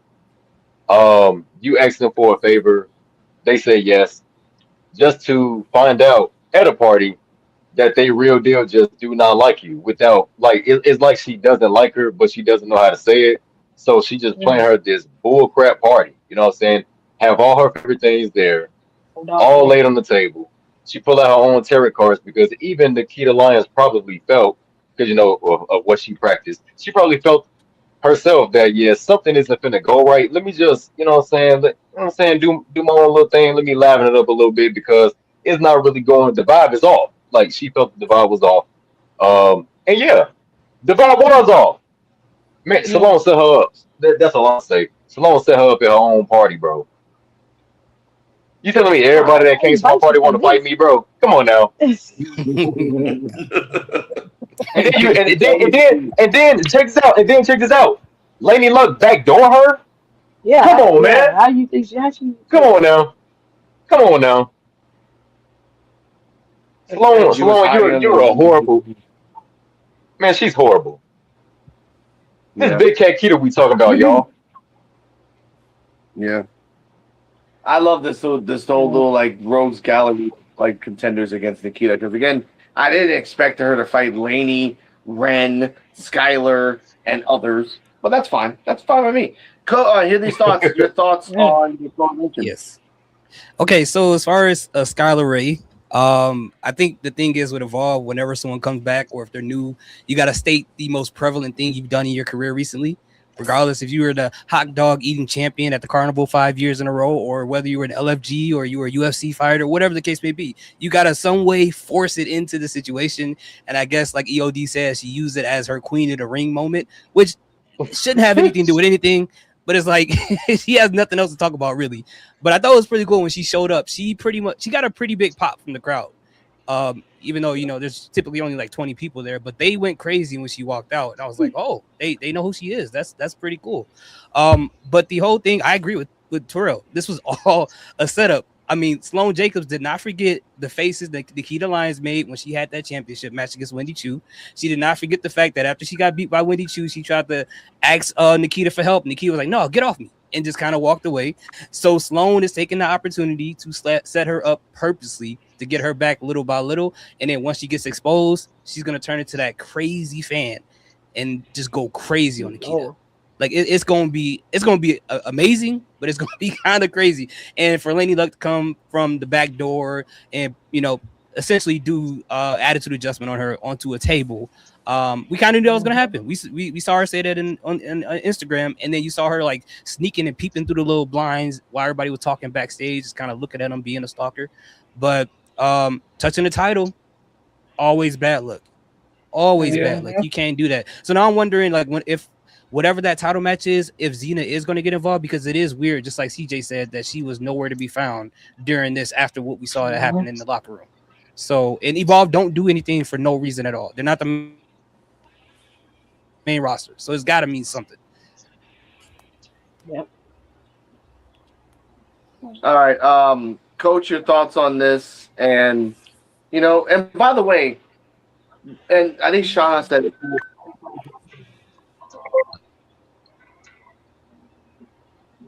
Sorry about that. I think like the known was not mentioned. So, what are your thoughts on that? From a purely roster perspective, I don't mind this move. I'm happy to see Ren Sinclair and Skylar Ray coming down to Evolve. I think it's going to be beneficial, especially to Skylar Ray, because she hasn't really been doing anything. You'd expect an LFG winner to be more prevalent on NXT, but she's not. And I really like her, so I hope going to Evolve to, like a lot of other people, really reinvents her career. As for Ren Sinclair, I'm a massive supporter of the Speed Championship, unlike some other people here. So I really just wish, the championship was shown or at least acknowledged somewhat. Because, like, I do enjoy the Speed Championship, and I think Ren is a great Speed Champion. So I just wish they put more of an emphasis on this. What I will complain about, though, is I like the Natalia faction that she has with Layla Dix, Nikita Lyons, and Carmen Petrovic. I just hate how they never acknowledge it anywhere else. Because, like, Carmen Petrovic is so cool on AAA, but then she eats losses on NXT in this faction. And over here, they're like, Nikita Lyons and Layla Diggs are kind of beefing, but they're not acknowledging the faction from NXT. I just feel like it's quite messy, and I enjoy the idea of the faction. I'm a big fan of it.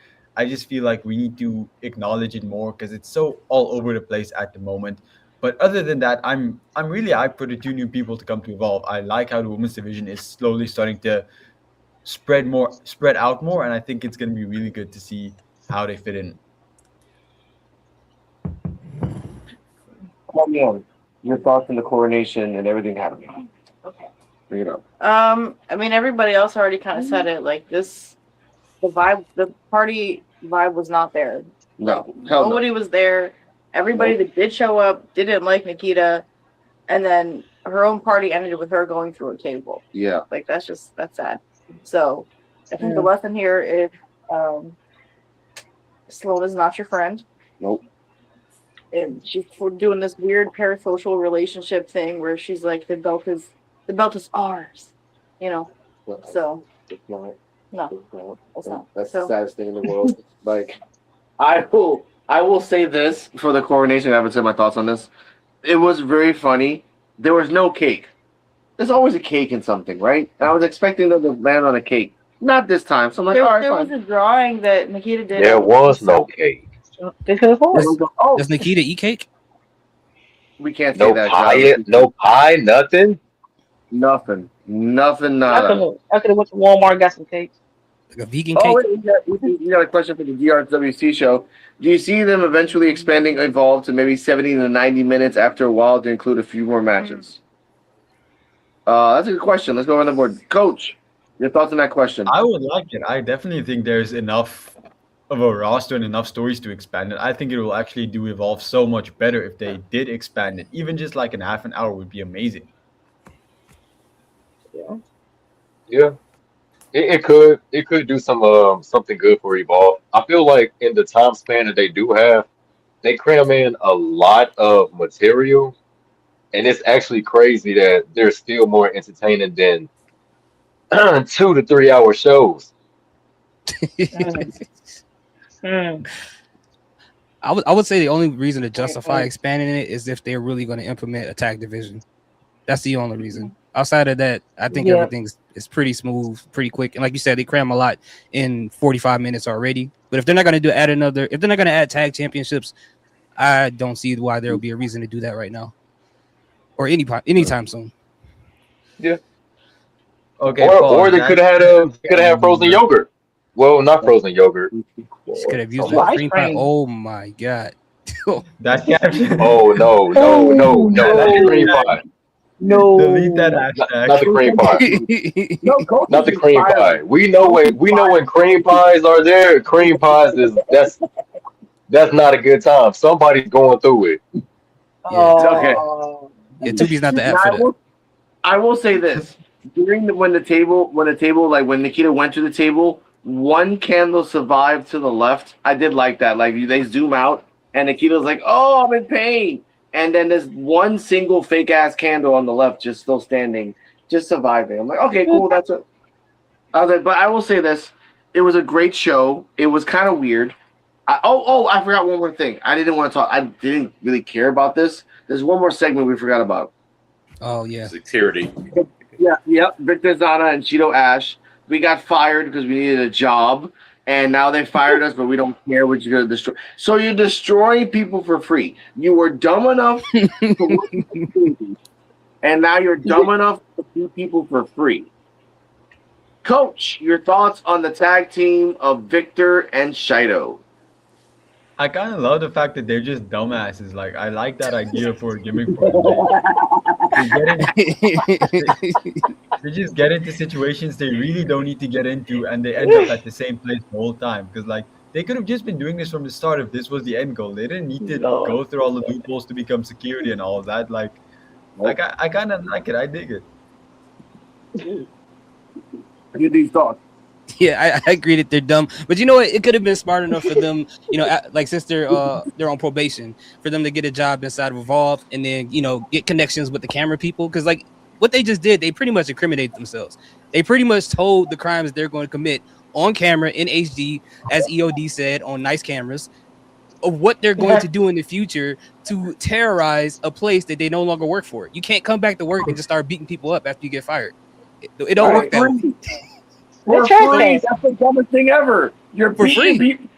Like even Harlan Lewis at the beginning of the freaking run said, "I get paid to beat people's asses. Let's go." Like he's getting paid for it. You're not. You're not trespassing. Yes. Yeah. Trespassing is like. That's trespassing. Yeah. Thatcher is badass, but he's not badass like two easy motherfuckers. Which, by the way, Victor Zana, I love the white afro you had. The white little like that was a cosmetic choice. I respect it.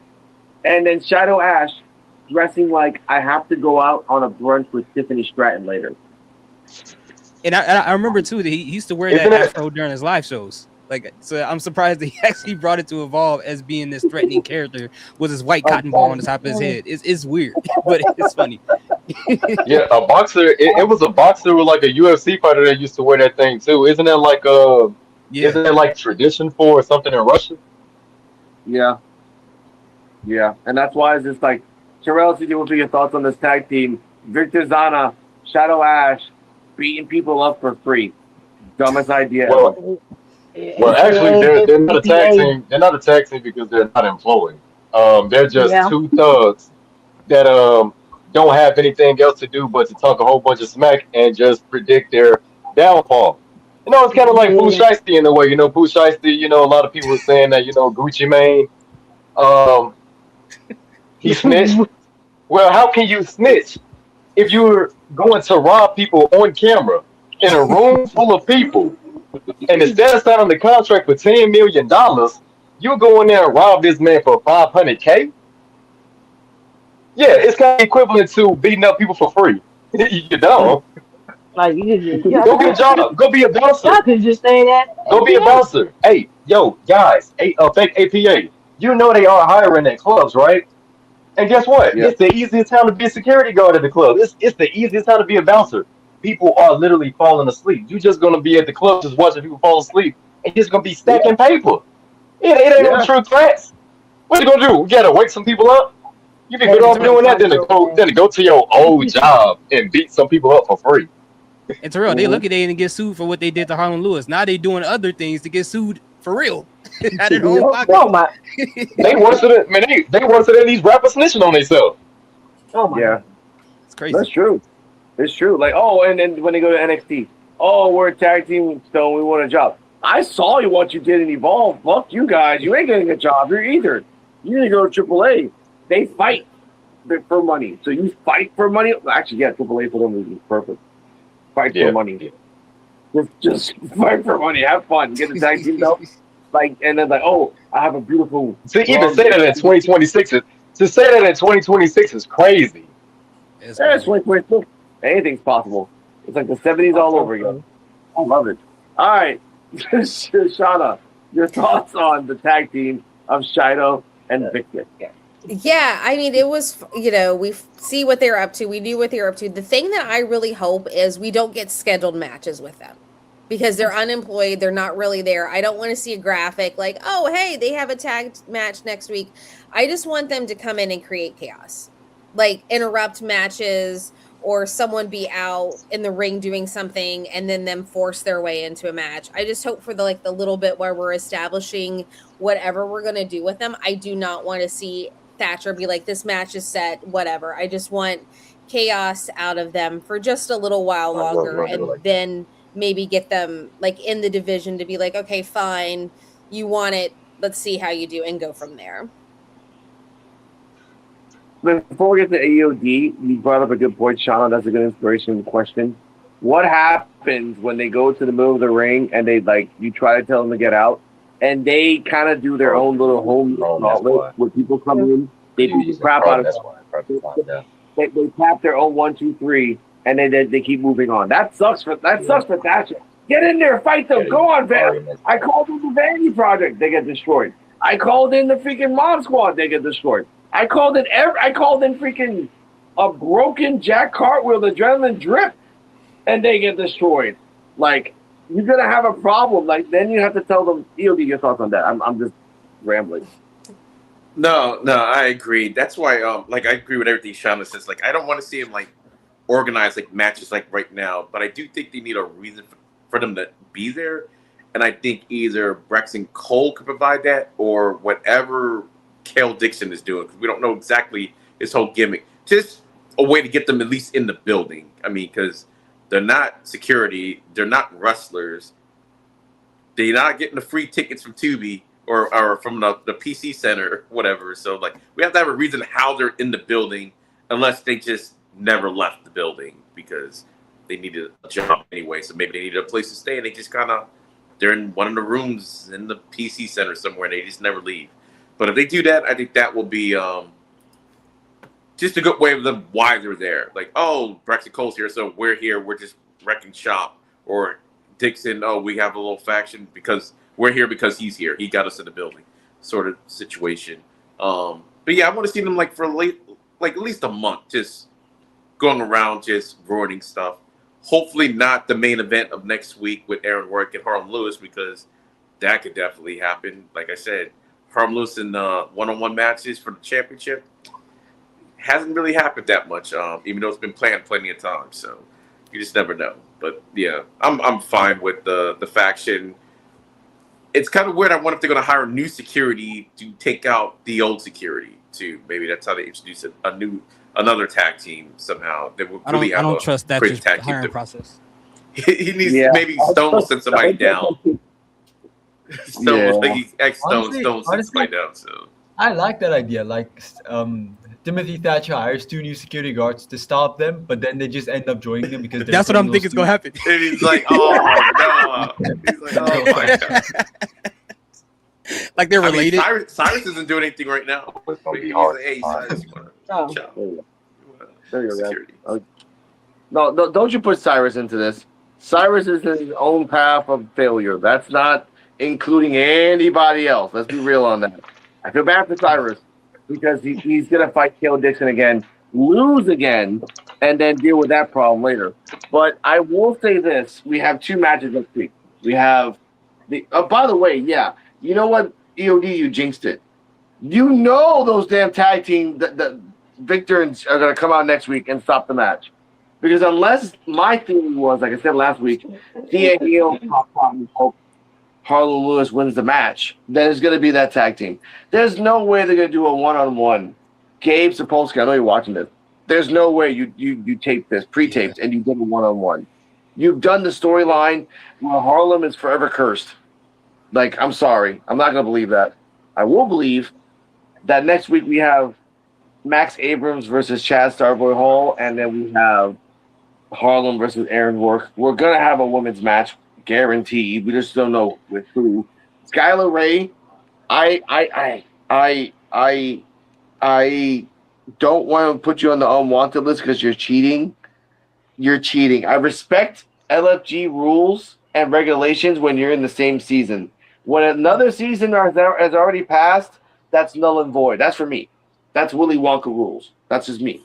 But Cardiam, final thoughts of the show as a whole. 68, almost a 69 as coach, and everyone has said that Terrell's going to predict it perfectly. I don't know why they're putting Terrell's name on this, but they have been saying this in the beginning of the show. This week is going to be interesting. Yeah. Terrell's face like dynamite. Yeah, just like that. No, this episode was interesting. We had I do love that they kind of like said, you know what, the timeline is all over the place. We're just going with it, and moved on. I like the new additions, and Stone and Rizzo and Sasaki. I like it. I like him. His name. It's Ulka. It's so random. I remember it like it's just like a tattoo. Ulka Sasaki. ULKA Sasaki. Yeah. He seems badass. So I'm hoping that we see him on Evolve for a while. Please do not send him up to NXT anytime soon. Yes. Yeah, I give it an A overall just because it was good. It was all over the place. Yes. And Rizzo, welcome Rizzo. Welcome Rizzo. Jada Parker, you're coming home soon. Coach, final thought, and tell them where they can find you. Yeah, I think it was overall a good show, despite how much I apparently complained. I think the show was pretty good. I really enjoyed it. I'm gonna give it a B plus. It wasn't an A show, but I think the start of the show with all the Mock Squad was really entertaining, and then the finale was also really good. So I overall really enjoyed it. And you can find me as Coach FCHW on YouTube or Brian FCHW on Instagram, and that's pretty much all where I'm active. So thank you. And you're welcome, sir, for coming by and enjoying this wonderful sound, which is Coach FCHW. We talk about you a lot on the Evolve Effect, which you can find on the YouTube and Friendos Network. Hear these thoughts. Yes. Final thoughts and where they can find you. So overall for me, I'll give the episode an A because outside of the Suzuki match or the Oka match with Harlem, everything else progressed a story or develop somebody's character in one way or another. And I love when wrestling shows do that, from what we saw with the Mob Squad and the Thatcher, or with the whole thing with Holyfield or everything else. Even at the end, with introducing all the other people to go after Nikita Lyons. I like when they do those type of things. So it didn't feel like it was as long as it was. But like I said, a lot of character development and a lot of stories getting progressed. So I'm happy. Okay. Shauna, final thoughts Yeah. on where they can find. Oh, wait. Hear these thoughts. You didn't tell where they can find you. Oh, YouTube, Instagram, TikTok. Hear these thoughts right above the talking logo that you see where my face is. Okay. There you go. Shauna, final thoughts on where they can find you. I really like the episode. It set up a lot of good storylines. We got a lot moving forward. I think it's going to be really interesting with these storylines, how everything's going to go since we're in a new set of tapings. A lot happened, and it's one of those things where they had asked that question, could we see it go to like 70 or 90 minutes? And they pack a lot in that 90 minutes. So I don't think like it should be expanded, but maybe for some of the bigger shows like Succession or something special, we could have like one-offs of that. I think sometimes on some of these storylines, it would like to see the segment be a little bit more, or maybe throw another match in there. But I highly enjoyed everything that happened. I can't wait to see what ends up happening with the security team, and how everything's going to play out with Lainey and Nikita and that whole part there. It just kind of really feels like they're setting up so much for the women's division, but not enough on the men's side. So hopefully after Harley and Aaron's, we can get some more build up there, if no chaos happens and the match happens. But you can find me on TikTok, Instagram, and Threads under Shauna Reads Horror, and I do wrestling content and horror book recommendations. And shout out to DRWC Show, one of the owners of the Wrestling Super Friendos Network on Apple, Spotify, and Spreaker, wherever you can find them. Succession definitely should have been a little bit longer. 4 matches on Succession. Yeah, I mean, that makes sense. Like, yes. The pay-per-views, Yes. or, the Successions being an hour and a half Yes. as well. Like, certain occasions where it calls for it to be over an hour, but for the most Yes. part, it can just sit around an hour. I hope Gabe is watching this. The Session 4, there should be a tag team tournament or a belt by then. If you're gonna start tag teams here, you're gonna have to put a belt, honestly. And Coach Hastings, another bull rope match, another one, and then another one, and another one, and then it keeps going. And it could have its own special episode where that we know that is what's going to happen. I mean, for the fact that the fact that they can do anything and evolve. Why can't you I just thought about this. Why can't you recreate the Mankind versus The Rock empty stadium match? Why can't you do that? NXT is big enough. How about there? Like really if we can do anything on Evolve, why can't we fire Brooks Jensen? He's a 5'2" player. He as much as he's boring in overall, he's a really good wrestler, an 80s wrestler technically. Well, if we fire Brooks Jensen, then who would be the wannabe 80s wrestler on Evolve? There is no that's more. His role. That's his role, yeah. He's the only one that shows him 80s matches to the young guys. Go watch this. Like oh my God. He's the Eddie Kingston. Oh no. No, he is the Eddie Kingston of Evolve. He loves Japanese wrestling and 80s wrestling. He talks about it all the time. Mm-hmm. He's Eddie Kingston. Oh, I was thinking of Eddie Thorpe. Okay. No, that ain't Thorpe. Here you go. Because Brooks needs that paycheck. People depends on that. Oh yeah. So that's what they say. But anyway. CJ Wolfie Terrell, final thoughts on the show, where they can find it. Overall, the show B+. It was pretty good, pretty decent show. And you can find me on my Linktree, while my links through there is Linktree/TJ15. And you give me a good like and subscribe and enjoy. Oh yeah, man. And you can find me on Linktree/ForRealTerrell. It'll be in the links down below of this video. You can find me and my wife on For Real Love 15 on YouTube. And like we got our own website or something.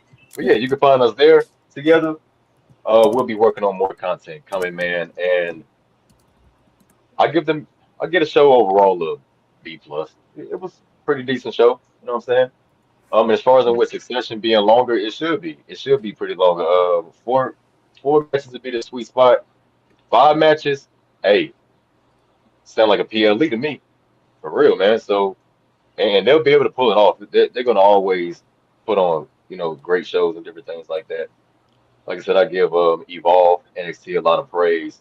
So yeah, man, they doing good things, and I always notice too that they do really well with the female, the women's division on NXT and Evolve.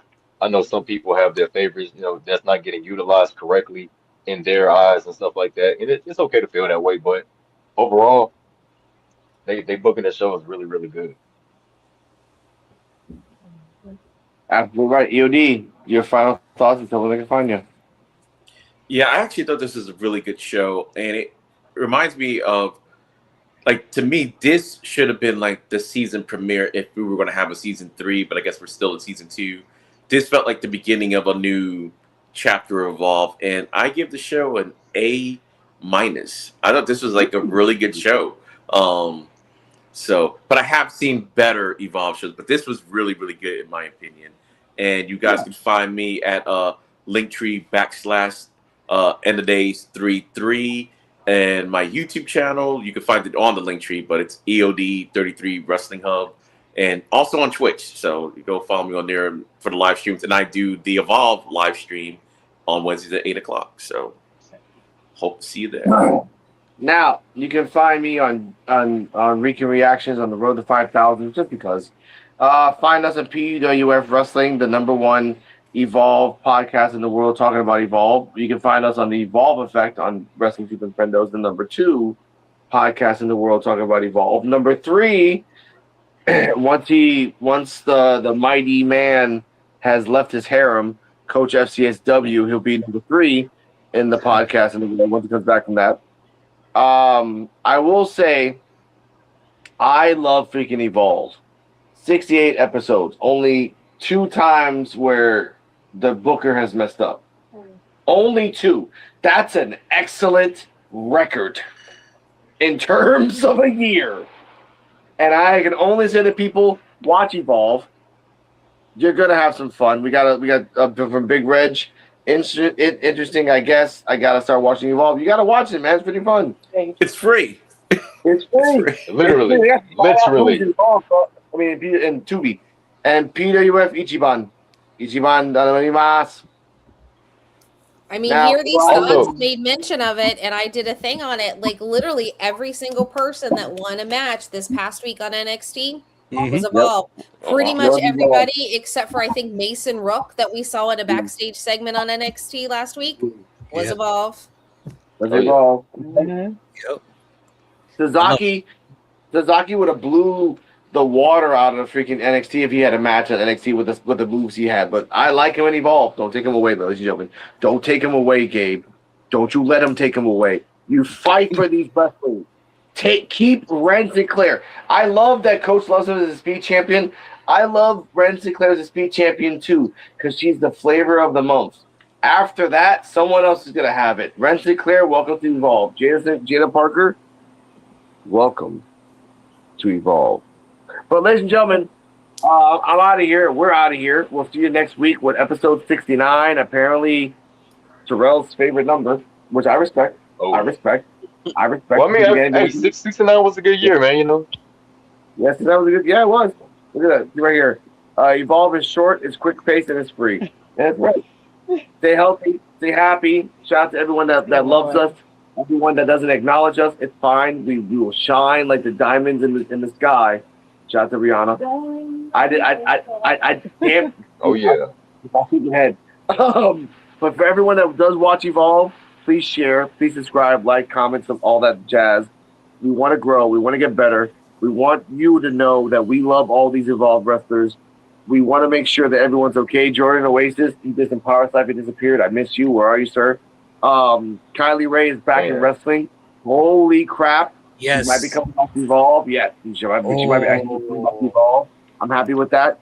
Zeta Steel is killing it in the indies.